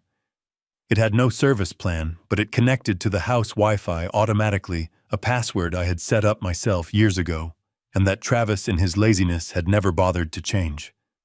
I didn't need to look up the number. It was etched into my memory, filed alongside the blueprints of every skyscraper and shopping mall I had ever erected. I opened a calling app Mia had installed, typed in the digits, and held the device to my ear. It rang once, twice, 3 times. Sullivan Law, a gruff voice answered. It was late past midnight, but Arthur Sullivan didn't believe in answering services. He believed in billable hours and insomnia. "Arthur," I said, my voice low and steady. "It is Wallace. Don't hang up." There was a pause on the other end, a silence so heavy I could almost hear the gears turning in his brilliant legal mind. "Wallace Bennett," the voice was incredulous. "I heard you were indisposed. Beatrice called the office last week. She said you were nonverbal. She said you were basically a vegetable waiting for the harvest." "Beatrice is a liar," I replied, letting the venom seep into my tone. "And if things go according to her plan, I will be a corpse by next week. But plans change, Art. You and I know that better than anyone. Foundations crack, structures fail, and sometimes the demolition crew shows up early." I heard the squeak of a leather chair as Sullivan sat up. "Talk to me, Wally. What is going on?" I spent the next 10 minutes laying out the situation with the precision of a site manager reporting a catastrophe. I told him about the hearing loss, the sudden return, the eavesdropping, the poison in the soup, and the conspiracy with the bank manager Henderson. Sullivan listened without interrupting, his breathing getting heavier with every revelation. He was an old warhorse of a lawyer, a man who had fought in the trenches of contract law and corporate litigation with me for 30 years. We had destroyed competitors who tried to undercut us. We had buried zoning boards in paperwork. We were sharks who had swum in the same bloody water. "They are going for the jugular, Art," I said. "They think the well is dry. They think they are scraping the bottom of the barrel for pennies." Sullivan let out a dry, humorless chuckle. "That is the funny part, isn't it, Wally? They are fighting over the scraps on the table, having no idea what is hidden in the pantry." "Exactly," I said. "They think I am a retired contractor who got lucky with a few investments. They think the $200,000 from the house sale was the last of it. They don't know about the rest." This was the secret that even Sarah had only partially understood. Beatrice grew up thinking we were comfortable, but she never grasped the scale of it. She saw her father coming home with calloused hands and drywall dust in his hair, and assumed I was just a worker. She didn't know that I wasn't just building the structures. I was buying the land underneath them. "I need you to open the vault, Art," I commanded. "The red ledger." Sullivan whistled low. "You are sure that is the nuclear option? You swore you wouldn't touch those assets until you were 90. "I am not touching them for me," I said. "I am weaponizing them. Beatrice thinks I am broke. Let's remind the world who Wallace Bennett actually is." I closed my eyes, visualizing the portfolio Sullivan held in his safe. It wasn't just numbers. It was a map of my life's work. There was the 50-acre plot of commercial land off Highway 9, currently leased to a logistics company for $20,000 a month. There was the silent partnership in the concrete supply firm that built the city stadium. There were the municipal bonds I had been buying since the 80s. Beatrice thought I was destitute because I drove an old truck and wore flannel shirts. She didn't realize that was a costume. I tested her art. I whispered the confession, tasting like ash in my mouth. When Sarah died, I saw the greed in Beatrice's eyes. I saw how she looked at the life insurance check. So I hid it all. I moved the liquid cash into blind trusts. I transferred the deeds to holding companies with obscure names. I wanted to see if she would take care of me because she loved me, or if she would only stick around as long as the money tap was flowing. And Sullivan asked gently. I pretended to be cash poor. I continued, my voice cracking slightly. I told her the market crashed. I told her my pension was cut. I asked to move into her garage. I wanted to see if she would give me a blanket because I was her father, or if she would let me freeze because I was a burden. She failed the test, Wally Sullivan said. She didn't just fail, I snapped, the anger returning. She tried to euthanize me like a sick dog. She failed so hard, she committed felonies. Now I need you to trigger the failsafe. I gave him the instructions. He was to draft a temporary restraining order on all accounts, but not file it yet.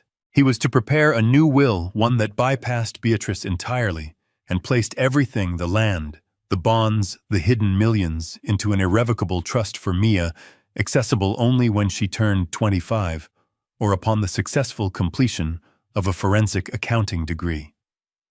I wanted Mia to know exactly how to spot a thief, even if the thief was her own mother. And Sullivan, I added, there is one more thing. The land deal. The one in the West End. You mean the old quarry? Sullivan asked. The one the city has been trying to buy for a landfill for 10 years. That is the one. Beatrice thinks that land is worthless swamp. She thinks I sold it for scrap years ago. I want you to initiate the sale to the city, but I want the paperwork to be dated for next Monday. I want the public announcement to go out the exact same hour they try to rob the bank. That is cruel. Wally Sullivan laughed, a sound like gravel in a mixer. The sale price on that plot is $4 million. I finished for him. I want her to see the headline. I want her to see the notification that the Bennett estate just liquidated a $4 million asset. And I want her to realize that she isn't seeing a dime of it because she is sitting in a jail cell. We talked for another 20 minutes, finalizing the trap.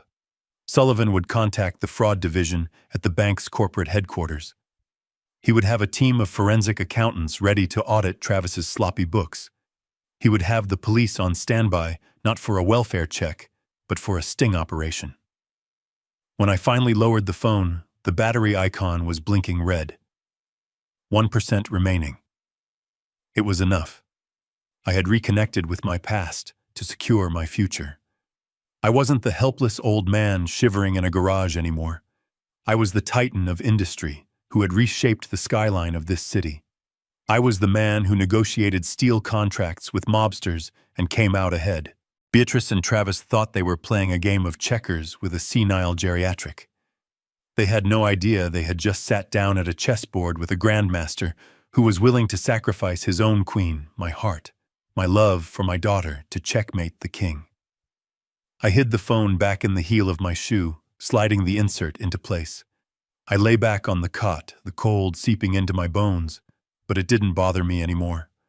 I was fueled by a cold, hard resolve. They wanted my money.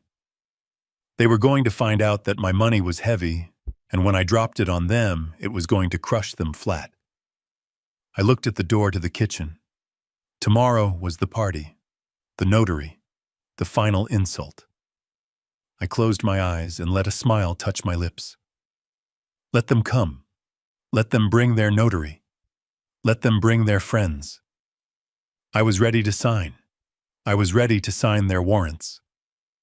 The builder was back, and demolition day was scheduled for Monday. Sullivan. I said, my voice barely a whisper in the echoing garage. I don't want a standard freeze. If we just lock the accounts now. Henderson will see the red flag the moment he logs in on Monday morning. He will call Travis. They will panic. They will claim it was a misunderstanding or a system error. They will scatter like cockroaches when the kitchen light turns on. I don't want them to scatter. I want to crush them. I paused, listening to the heavy breathing of the lawyer on the other end of the line. I could picture him in his mahogany-paneled study, a glass of scotch, likely in his hand taking notes with a fountain pen. We need a silent hold. Art, I continued. I want you to contact the fraud department at the corporate headquarters. Tell them you have the account holder on the line authorizing a sting. Tell them to set a conditional block on the primary savings account and the investment portfolio. The condition is specific. The accounts must appear active and accessible on the local branch terminals. When Henderson checks the balance, I want him to see millions. I want him to see green lights. I want him to feel safe. Sullivan grunted in understanding. You want to bait the hook. Exactly, I said. The block only triggers when a transaction exceeding $10,000 is attempted with an override code. When Henderson tries to use his manager credentials to bypass the two-step verification for Travis, that is when the trap snaps shut. I want the system to flag it as criminal fraud in progress and simultaneously alert local law enforcement. I want the screen to lock. I want the silent alarm to trip. I want them standing at the teller window with their hands in the cookie jar when the sirens start wailing. That is aggressive, Wally Sullivan murmured, the scratch of his pen audible over the line. It puts Henderson in the crosshairs just as much as Travis. If the corporate fraud team agrees to this, Henderson is looking at federal charges for banking fraud and conspiracy. He won't just lose his job, he will lose his freedom. He sat at my poker table and laughed while my son-in-law threw popcorn at me, I replied, my voice cold. He betrayed a client of 20 years for a 5% cut of a robbery. He made his choice. Now let's talk about the legacy. This was the hardest part. The money was just numbers, but the will. The will was the final severance of the cord. It was the legal acknowledgement that I had failed as a father, that the child I raised had become a monster I needed to protect the world from. Draft a new last will and testament, Art. Revoke all previous versions. I declare that I am of sound mind and acting under no duress. State that explicitly. We will have Dr. Patel witness it Monday morning before the bank opens if we can, or we will sign it right now electronically if you can verify me. I can verify you, Sullivan said. I know your voice and I have your security protocols. What are the terms? I took a deep breath, the cold air filling my lungs. I leave nothing to my daughter. Beatrice Miller, I said the words tasting like bile. Not a cent. Not the house, not the cars, not the family heirlooms. I specifically disinherit her and her husband, Travis Miller, for cause. Cite gross ingratitude and elder abuse. I want it on public record. I want anyone who searches the probate records in the future to know exactly why she got nothing. Understood, Sullivan said softly. And the assets, the land, the cash. It all goes into a trust, I said. The Maya Bennett Independence Trust. But Art, this is crucial. Beatrice cannot touch it. She cannot be the trustee. She cannot have power of attorney over it. If she tries to access it, the trust dissolves and donates everything to charity immediately. That is the poison pill. And for Mia, Sullivan asked, when does she get it? I closed my eyes, picturing my granddaughter's tear-streaked face when she refused to sign the loan papers. She was good, but she was young and she was vulnerable. She gets a stipend for tuition and living expenses immediately, I instructed. Full ride. She never has to worry about money again. But she doesn't get control of the principal until she turns 25. And there is a condition. She must complete a financial literacy course and... I paused, thinking about the forgery, the lies, the manipulation. She must meet with you, Art, once a quarter. I want you to mentor her. I want you to teach her how to spot a shark. I want her to be shark-proof. Done, Sullivan said. It will be an honor. And the remainder. You have assets here that exceed what one young woman needs. The commercial plots alone. Liquidate the construction holdings, I said. Create a scholarship fund for trade schools. Carpenters, electricians, plumbers. Men and women who work with their hands. Name it the Sarah Bennett Memorial Fund. Sarah always loved watching the apprentices learn. She said there was dignity in building things. Let's help people build things, Art, instead of tearing them down like my family does. I heard the finality in my own voice. It was done. I had just rewritten the future of my bloodline. I had cut out the rot and tried to save the only healthy branch left on the tree. I will have the papers ready, Sullivan said. I will bring a notary with me on Monday. We will act as the cleaning crew once the police are done with them. But Wally, are you sure you can hold out until then? You are in the lion's den. I looked at the door to the kitchen, the thin barrier between me and the people who wanted me dead. I am not the one in danger anymore. Art, I whispered. They are. They just don't know it yet. I hung up the phone. I sat in the darkness for a long time listening to the house settle. I felt lighter. The burden of uncertainty was gone. The path was clear. I had built a fortress around my legacy, and I had dug a moat around my enemies. Now all I had to do was wait for them to try and cross the drawbridge. I laid back on the cot, my hands folded behind my head. Tomorrow was Sunday. They were planning a party, a celebration of their impending victory. They were going to bring a corrupt notary into my home to trick me into signing away my rights. Let them come. I closed my eyes, and for the first time in 5 weeks, I slept. Not the sleep of the exhausted, but the sleep of the general on the eve of battle. I slept because I needed my strength. I slept because when I woke up, I wasn't just going to be Wallace the victim. I was going to be Wallace the executioner. Saturday evening settled over the house like a shroud, heavy and suffocating.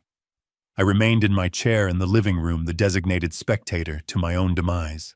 The air was thick with the smell of my daughter's perfume, a scent that used to remind me of father-daughter dances, but now smelled like deception. I hadn't moved for 3 hours. My joints ached, but my resolve was harder than cured concrete. I was waiting for Travis. He had left hours ago to meet with a contact, and the energy in the room told me this wasn't a social call. The front door flew open, banging against the wall.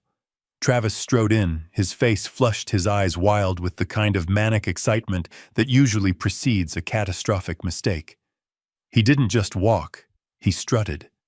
He looked like a man who had just placed a winning bet on a long shot. "Honey, pop the champagne," Travis shouted, throwing his jacket onto the couch. "I did it! I found a whale!" Beatrice came running from the kitchen, wiping her hands on a dish towel. "What happened? Did he agree to the price better?" Travis grinned, grabbing her by the waist and spinning her around. He didn't even haggle. Cash offer. 20% over market value. He wants the property for the land. He is going to bulldoze it and put up condos. He wants to close on Tuesday. Tuesday. That meant they needed my signature on the power of attorney document tomorrow, Sunday, without fail. They needed legal control over me to sign the deed over to this developer. Beatrice squealed, a sound of pure greed. "Oh my God, Travis, that is everything. That pays off the bookie, the credit cards, and buys the boat. We are free." She kissed him, ignoring the fact that her father was sitting 10 feet away watching them celebrate the sale of the roof over his head. "There is just one catch," Travis said, pulling away slightly. "He wants the title clear." He ran a preliminary search and saw the name Bennett on the original land grant. "He needs to see the transfer paperwork from Wallace to us." Beatrice waved her hand dismissively. "That is easy. We have the house deed. Dad signed it over to us 10 years ago when we moved in. Remember, he gave it to us as a wedding gift." Travis nodded. "Yeah, I know. But the developer is picky. He wants to see the ground lease termination. He said something about the mineral rights and the soil deed being separate." I almost laughed out loud. It took everything in me to keep my face slack and drooling. Travis, in his ignorance, had just stumbled upon the landmine I had buried in the paperwork a decade ago. When I built this house for them, I didn't just give it to them. I was a contractor. I knew how property law worked. I had transferred the ownership of the structure, the wood, the glass, the drywall to Beatrice, but I had retained the deed to the land itself. It was a ground lease arrangement common in commercial real estate, but rare in residential. Effectively, they owned the house, but I owned the dirt it sat on. And the contract stated that if the structure was ever sold or demolished without the landowner's permission, the ownership of the structure reverted to the landowner. They couldn't sell this house. They couldn't even sell a blade of grass in the backyard without my signature. And since they thought I was incompetent, they needed that power of attorney document more than they needed air to breathe. If they didn't get it tomorrow, the sale would collapse and the bank would foreclose on Monday.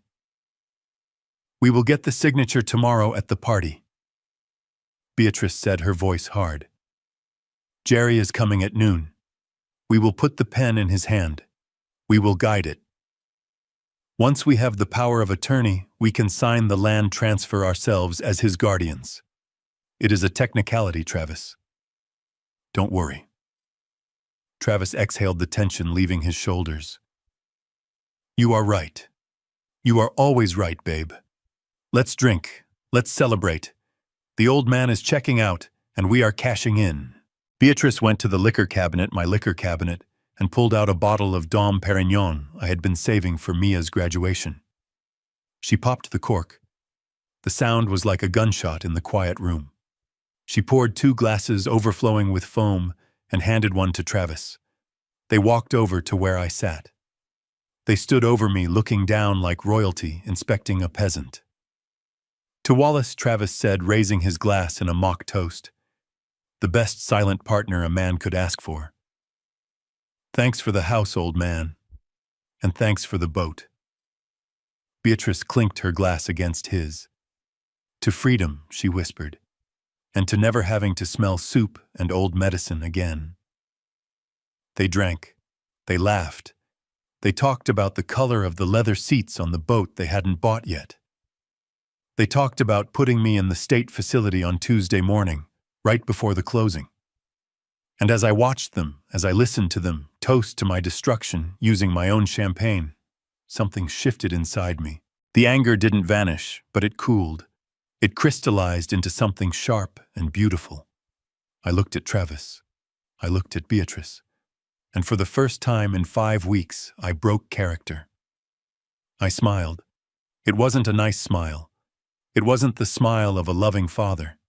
It was a slow curling of the lips that didn't reach my eyes.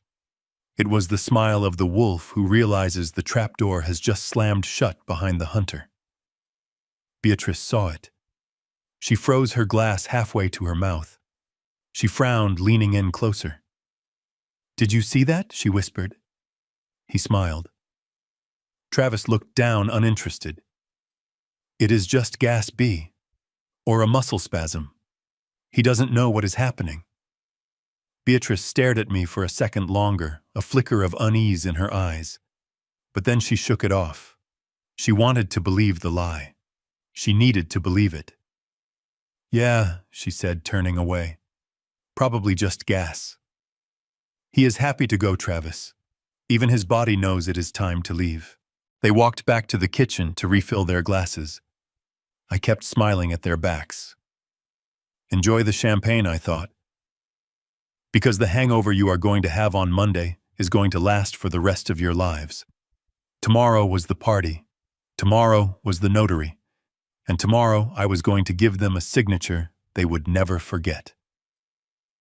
The house smelled of lemon polish and desperation. It was Sunday noon, and Beatrice had transformed the living room into a stage for her final act of treachery.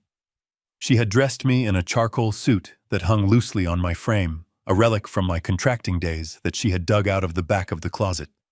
She combed my hair with aggressive strokes, her nails scraping my scalp, before stepping back to admire her prop. "You look handsome, Daddy," she said, her voice dripping with artificial sweetness. "Just sit there and smile. If anyone asks, you are just tired. Nod if they talk to you. Do not try to speak." She adjusted my tie, pulling it tight enough to be uncomfortable, a subtle reminder of who held the leash. I stared past her, fixing my gaze on the balloons floating near the ceiling. They said happy birthday, which was a nice touch, considering my birthday was in November, 4 months away. But details didn't matter to Beatrice. The narrative mattered. And today, the narrative was that of a loving daughter celebrating her father one last time before he sadly declined into incompetence. Guests began to arrive at 12:30. They weren't my friends. My friends were either dead or like Sullivan cut out of my life by Beatrice years ago. These people were Travis's enablers and Beatrice's social climbing acquaintances, people who measured worth by the brand of your watch. There was the couple from down the street who had ignored me for years, but now cooed over my frailty. There was Gary, the mechanic, looking uncomfortable in a polo shirt. And then there was the guest of honor, Jerry. He walked in with a briefcase clutched to his chest like a shield. He was a small, sweaty man with a comb-over and eyes that darted around the room as if looking for the nearest exit. Travis greeted him with a slap on the back that nearly knocked the wind out of him. "Jerry, good to see you," Travis boomed, handing him a glass of my expensive scotch. "Thanks for coming on a Sunday." Jerry wiped his forehead with a handkerchief. "No problem, Travis. Is everything ready?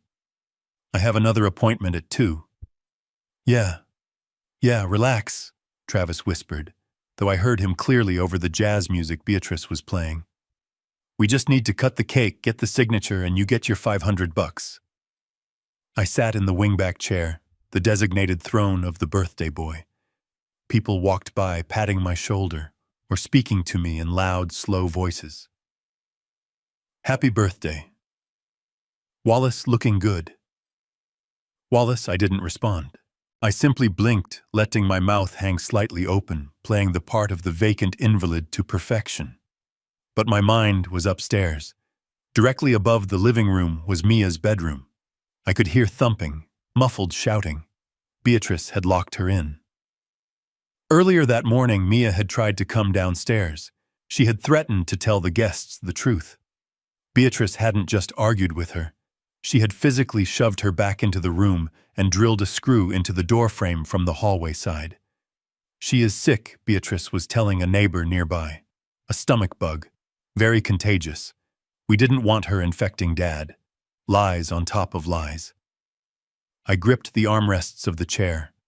The rage I felt was no longer a fire. It was a cold, solid block of ice in my chest.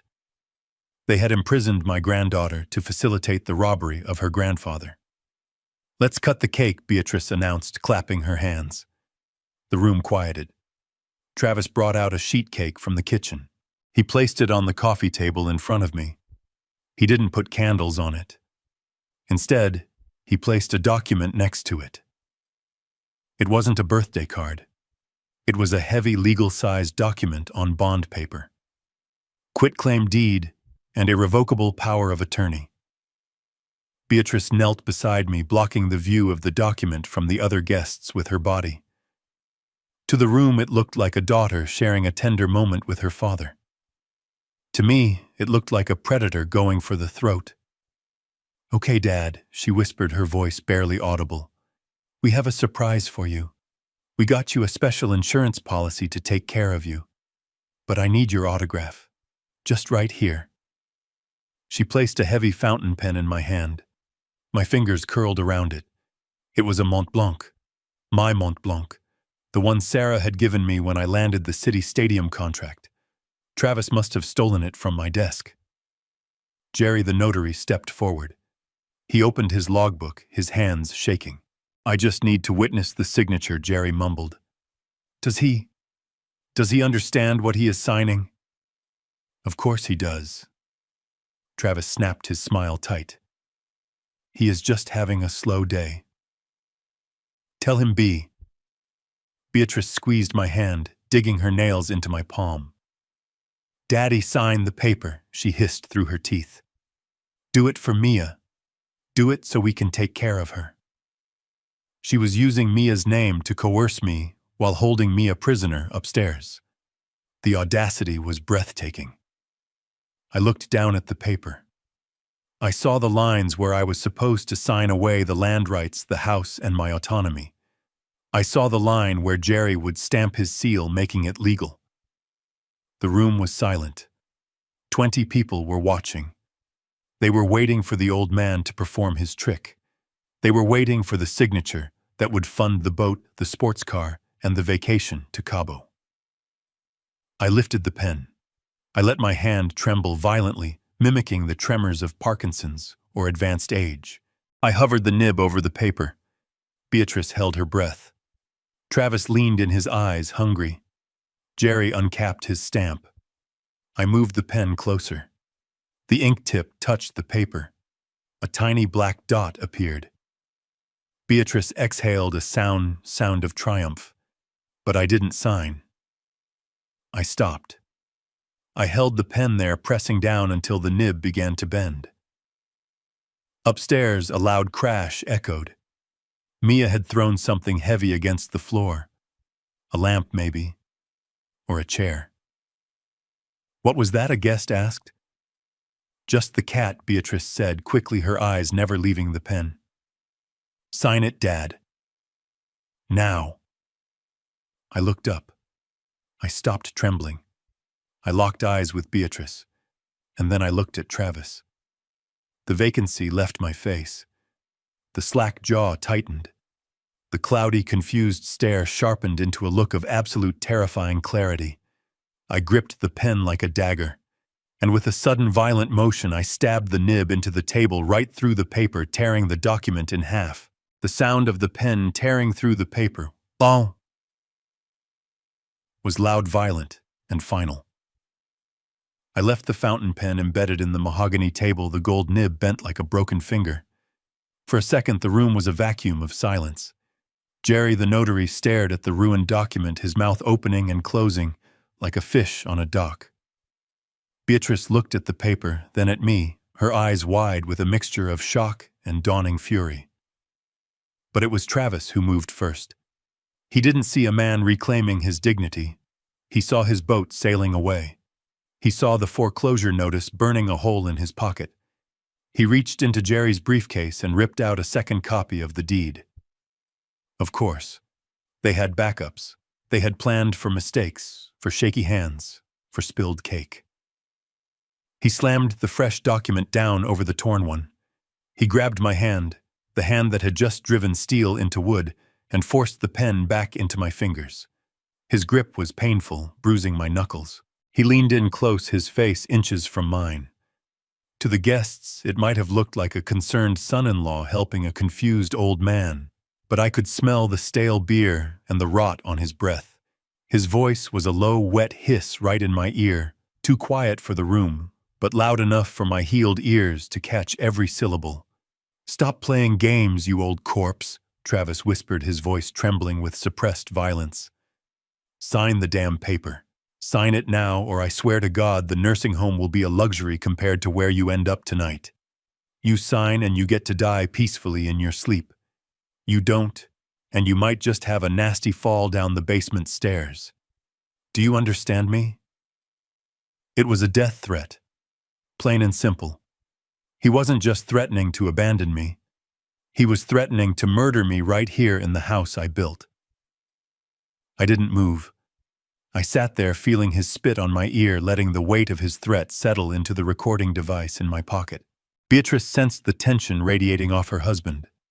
She saw the guests shifting uncomfortably, exchanging glances. The mask was slipping. She needed to fix it. She stepped between us and the crowd, flashing a bright, brittle smile that looked like it might crack her face. "Oh goodness," she laughed, a high-pitched, nervous sound. "I am so sorry, everyone. Dad is he is having one of his episodes. The doctor warned us about this. The dementia makes him spasm. He gets confused about what a pen is. He thinks it is a tool." She patted my shoulder hard, her fingers digging in like claws. "Please ignore him," she continued, addressing the room, but looking at me with cold, dead eyes. "It is just the disease talking. He doesn't know where he is. He doesn't even know who we are. It is so tragic, really. We are just trying to help him secure his future before he forgets how to write his own name." The guests nodded sympathetically. But then a sound cut through her lies, a rhythmic, heavy thumping from the ceiling directly above us. Thump, thump, thump. It was followed by a muffled scream. "Let me out!" It was Mia. She wasn't just banging on the door anymore. She was throwing her body against it. She was screaming with a desperation that pierced the floorboards. "He isn't sick." Mia's voice came through the vents, faint but audible to everyone in the hushed room. "Mom, let me out. He isn't crazy. You are stealing from him." The room froze. The neighbors looked up at the ceiling.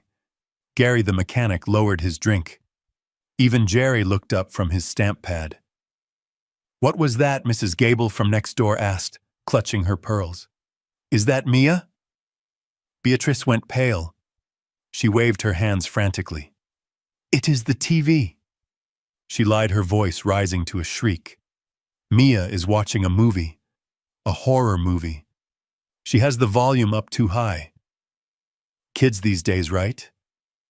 Travis, go tell her to turn it down." Travis let go of my hand and turned toward the stairs, his fists clenched. I knew what he was going to do. He was going up there to silence her. He was going up there to hurt my granddaughter. That was it. The threat against my life I could stomach. The theft of my money I could handle. The humiliation in front of my neighbors I could endure. But the moment he took a step toward that child, the moment he decided to lay a hand on the only innocent person in this house, the dam broke. The water didn't just spill over. It exploded. Travis took one step toward the hallway. "Sit down, Travis." The voice didn't sound like the mumble of a senile old man. It sounded like gravel crunching under a boot. It sounded like the foreman of a construction crew ordering a demolition. It boomed through the living room, bouncing off the walls, silencing the murmurs, silencing the lies. Travis stopped. He froze mid-step, his back to me. Beatrice gasped, her hand flying to her mouth. I stood up. I didn't struggle. I didn't shake. I rose from that wingback chair with the fluid power of a man who had lifted steel beams for a living. I straightened my spine, shedding the hunch I had faked for weeks. I buttoned my jacket. I looked at the room. I looked at the stunned faces of the neighbors. And then I looked at Travis, who turned around slowly, his face draining of color as he saw the man standing behind him. The drooling invalid was gone. Wallace Bennett had returned. I pointed a steady finger at him. "You take one more step toward that girl," I said, my voice cold and hard as iron, "and I will break your legs. And unlike you, Travis, I don't need to wait for you to fall asleep to do it." Travis blinked, his mouth opening and closing.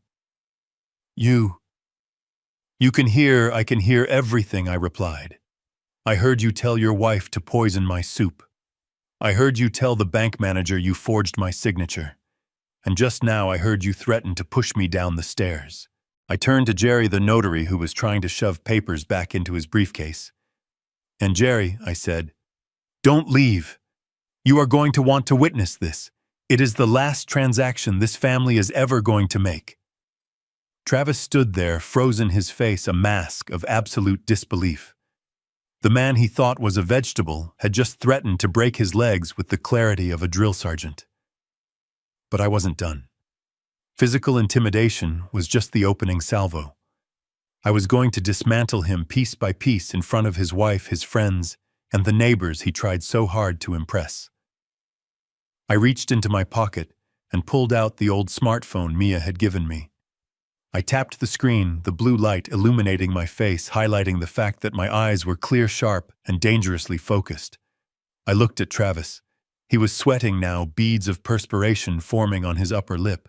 The arrogance that had defined him for the last 5 weeks was evaporating, replaced by the primal fear of a man realizing he is standing on a trapdoor that has just unlatched. I scrolled through the digital log I had been keeping. I looked up at him, locking eyes, holding his gaze until he flinched. "Travis," I said, my voice conversational, almost bored, which made it all the more terrifying for them. "Your mistress, her name is Cindy, isn't it?" The color drained from his face so fast he looked like a corpse. Beside him, Beatrice whipped her head around, her eyes widening, her mouth falling open. "What?" Beatrice whispered, the word barely escaping her throat. I ignored her. I kept my laser focus on him. "Yeah, Cindy," I continued reading from my mental notes. "She just sent a text to your burner phone. You left it on the kitchen counter this morning while you were mixing the pancake batter you didn't offer me. I took the liberty of reading the notifications while you were bragging about selling my house. She says you are late on her rent payment again. Apartment 4B on Cedar Street. She says if you don't wire the $2,000 by tonight, she is going to send the pictures to your wife." I paused, letting the words hang in the heavy air like smoke. But I guess I beat her to it, I added with a cold, humorless smile. The room erupted. It wasn't a physical explosion, but a social one. The neighbors gasped hand over mouths. Beatrice let out a sound like a wounded animal, a high-pitched keen of betrayal. She looked at Travis, her hands shaking violently. "You are cheating on me!" she shrieked, stepping toward him. "We are losing the house, we are drowning in debt. I am trying to kill my own father for you, and you are paying rent for some mistress. She is a nail technician," Travis yelled back. A reflex defense that only sealed his doom. He clamped his hand over his mouth, instantly realizing what he had just admitted. "I didn't mean that," Travis stammered, backing away from his wife as she clawed at his face. "B, listen. He is lying. He is crazy. He is making it up." "I don't have to make anything up, Travis," I said, leaning back in the wingback chair, the undisputed master of the room. "I have the receipts. Just like I have the receipts for the gambling debts. Just like I have the receipts for the vet tranquilizers." I looked at the guests who were watching the scene with a mixture of horror and fascination. "You all came here for a show," I said to them, my voice cutting through Beatrice's screaming. "You came to watch a senile old man sign away his life. Well, the show isn't over. In fact, the main event is just starting."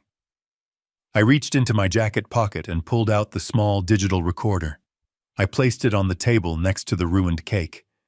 It was time to let them hear their own voices. Beatrice was hyperventilating. Her chest heaved as she looked between her cheating husband and her suddenly lucid father.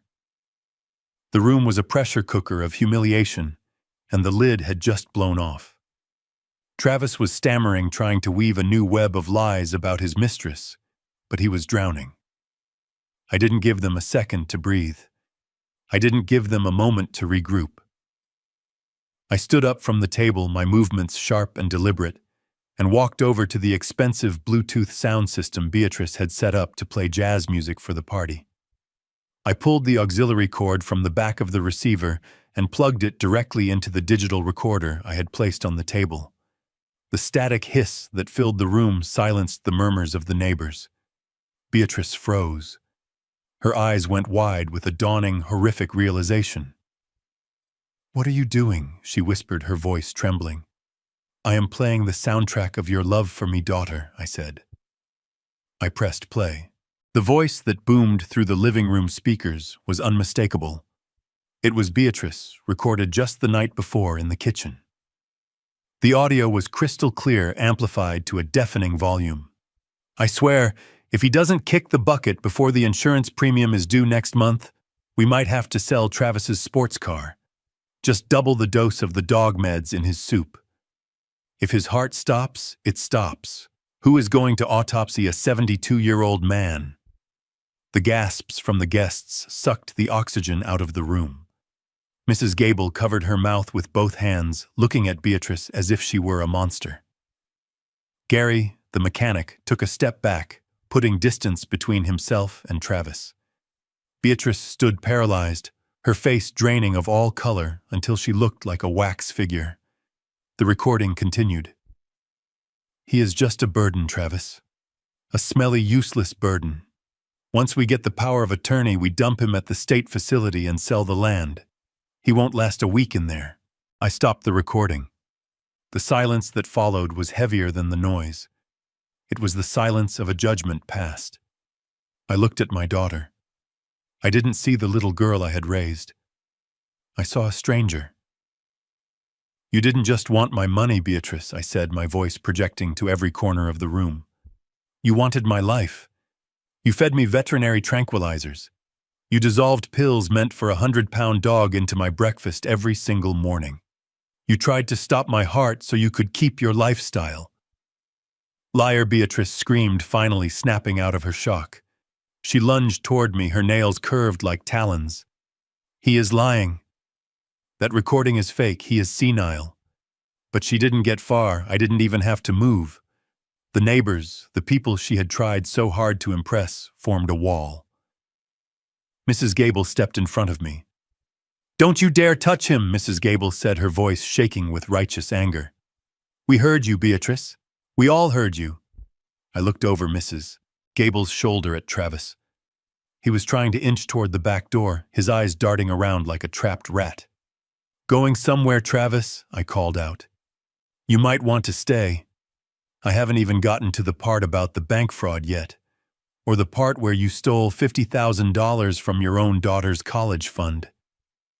At the mention of Mia, a sob broke out from the top of the stairs. The door had been kicked open. Mia stood at the top of the landing, disheveled and crying, holding the screwdriver she had used to dismantle the lock. She had heard everything. "You stole my school money," Mia screamed, her voice cracking. "You told me Grandpa lost it. You told me he gambled it away." Travis looked up at his daughter, but there was no shame in his eyes, only panic. "We needed it to live," Travis yelled back. "We did it for this family." "For this family," I roared, slamming my hand on the table. "You did it for a boat. You did it for a mistress. You did it because you are too lazy to work and too greedy to live within your means." I walked toward them. For the first time in 5 weeks, I stood at my full height. I was the contractor again. I was the man who built skyscrapers. "You underestimated me," I said, looking from Beatrice to Travis. "You thought because I was old, I was weak. You thought because I was your father, I was blind. But I saw every theft. I saw the credit cards you opened in my name. I saw the fake medical papers you paid a forger to create. And I saw you lock my granddaughter in her room like a prisoner." Beatrice was shaking her head, tears streaming down her face, but they weren't tears of remorse. They were tears of a narcissist who had lost control. "You can't prove any of this," she hissed. "It is your word against ours. We are your caretakers. The police will believe us. You are confused. You are sick." I smiled. It was the coldest smile I had ever worn. "I don't need the police to believe me, Beatrice. I just need them to look at the evidence. And luckily for me, they are already here." As if on cue, the wail of sirens cut through the afternoon air. It wasn't one car. It sounded like a parade. Tires screeched in the driveway. Car doors slammed. Travis ran to the window. "It is the cops," he whispered, his face turning gray. There are 4 cars. And a van. The front door, which Travis had left unlocked in his arrogance, flew open. But it wasn't the police who entered first.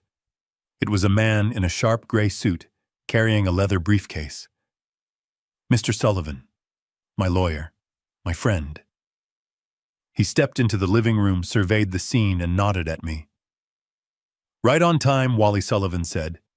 Behind him, a squad of uniformed officers filed in, their hands resting on their belts.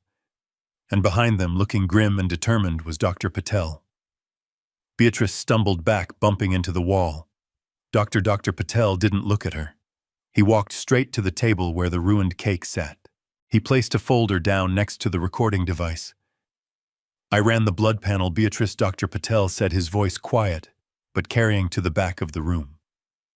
I put a rush on it. "Do you know what we found in your father's system?" Beatrice didn't answer. She couldn't breathe. "We found haloperidol," Dr. Patel announced. "High concentrations. And we found traces of xylazine. That is an animal tranquilizer, Beatrice. It is a Schedule I controlled substance when used on humans without a license. It causes respiratory depression, heart failure, and death. You weren't medicating him. You were slowly executing him." The word execution hung in the air. "Officer," Dr. Patel said, turning to the lead policeman. "That is a confirmed positive for poisoning." The officer, a tall sergeant with a face like granite, stepped forward. He pulled a pair of handcuffs from his belt. The metallic click as he unlatched them was the loudest sound in the world. "Beatrice Miller, Travis Miller," the sergeant said. "You are under arrest for the attempted murder of Wallace Bennett, elder abuse, grand larceny, and conspiracy to commit fraud." Travis tried to run. It was a pathetic attempt. He bolted for the kitchen door, knocking over a chair. 2 officers tackled him before he even reached the linoleum. They slammed him against the refrigerator, twisting his arms behind his back. Beatrice didn't run. She collapsed. She fell to her knees, sobbing, reaching out toward me. Dad. Please, she wailed. Tell them to stop. I am your daughter. I am your little girl. We can fix this. I will go to therapy. Don't let them take me. I looked down at her. I looked at the woman who had laughed about my death just hours ago. I felt a pang of sorrow, deep and ancient, for the child she used to be. But then I looked up at the ceiling, thinking of Mia locked in her room. I thought of Sarah's truck being sold for parts. I thought of the poison in my soup. I walked over to her. I leaned down, bringing my face close to hers, just like she had done to me when she threatened to put me in the cellar. My daughter died a long time ago, Beatrice, I whispered. You are just the thief who stole her face. I straightened up and nodded to the officer. Take them away. As they dragged Beatrice out, kicking and screaming, and marched a handcuffed Travis past the stunned neighbors, Sullivan stepped up to me. He opened his briefcase and pulled out a single sheet of paper. One last thing, Wally Sullivan said. The eviction notice. I took the paper. I walked out onto the porch. Travis was being shoved into the back of a squad car. Beatrice was already in another, her face pressed against the glass, weeping. I held up the paper so Travis could see it through the window. Hey, Travis, I shouted. He looked up, defeated and broken. You wanted to know about the house, I called out. You were right. You own the bricks, but I own the dirt. And according to the ground lease you signed 10 years ago, without reading any criminal activity on the premises, voids your occupancy rights immediately. I crumpled the paper and tossed it onto the lawn. This isn't your house anymore. It is mine. And since the bank is foreclosing on the structure tomorrow to pay your gambling debts, I suggest you get comfortable in that cell, because you have 0 minutes to pack. Everything inside the furniture, the clothes, the TV, you didn't break it, is all being seized to pay back the $200,000 you stole from me. I watched the police cars drive away, lights flashing, sirens wailing, carrying away the wreckage of my family. The neighbors stood on their lawns watching the spectacle. I turned back to the house. Mia was standing in the doorway. She looked scared, small, and unsure. I walked up the steps. I didn't say a word. I just opened my arms. She ran into them, burying her face in my chest, sobbing. I held her tight, feeling the shaking of her shoulders. It is okay, I whispered into her hair. It is over. The noise is over. We stood there for a long time. The house was quiet now. The poison was gone. The thieves were gone. It was just an old builder and his granddaughter standing on a foundation that had cracked but hadn't broken.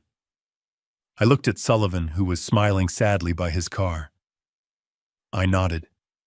My hearing had returned, and for the first time in a long time I liked what I heard.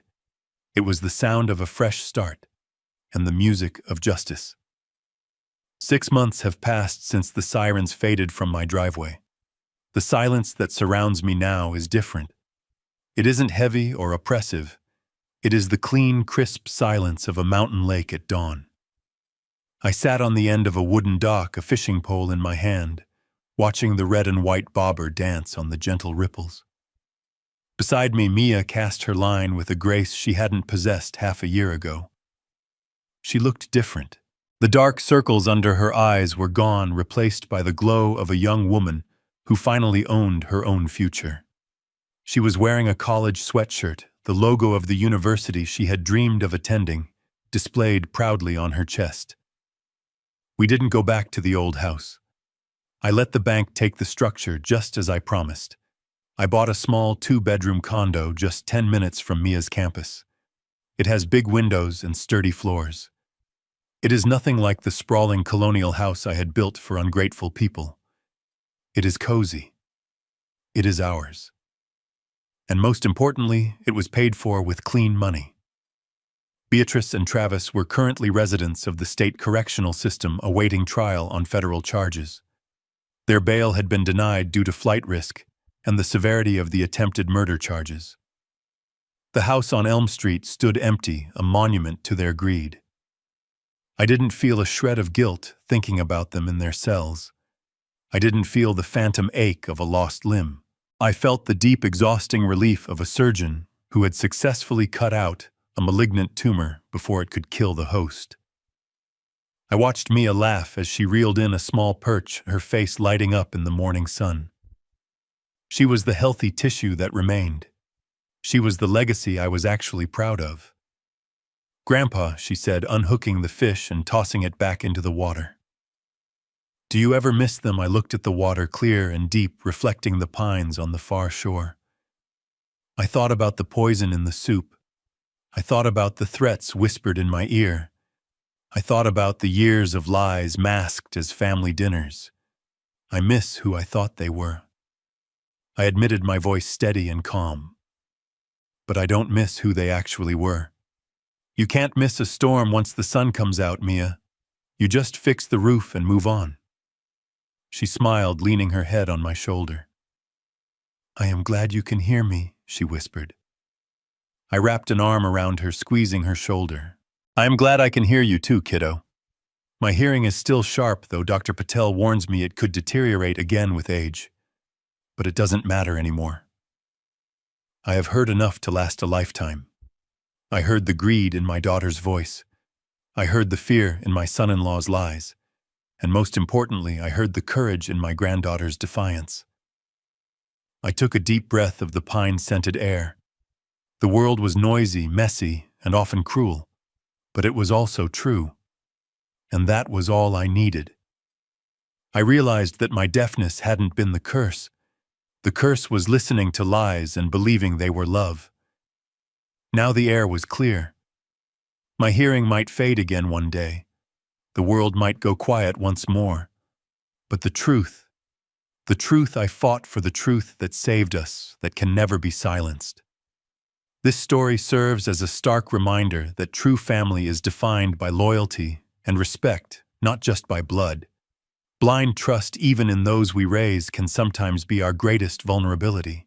Wallace's journey teaches us the immense power of silence. By observing rather than reacting, he uncovered the harsh truth that saved his life. It demonstrates that dignity has no expiration date, and that it is never too late to fight for your own justice.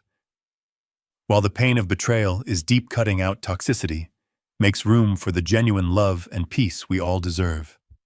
If you enjoyed this story of resilience and justice, please hit the like button, subscribe to the channel for more powerful life stories, and let me know in the comments if you've ever had to make a tough choice to protect yourself from family.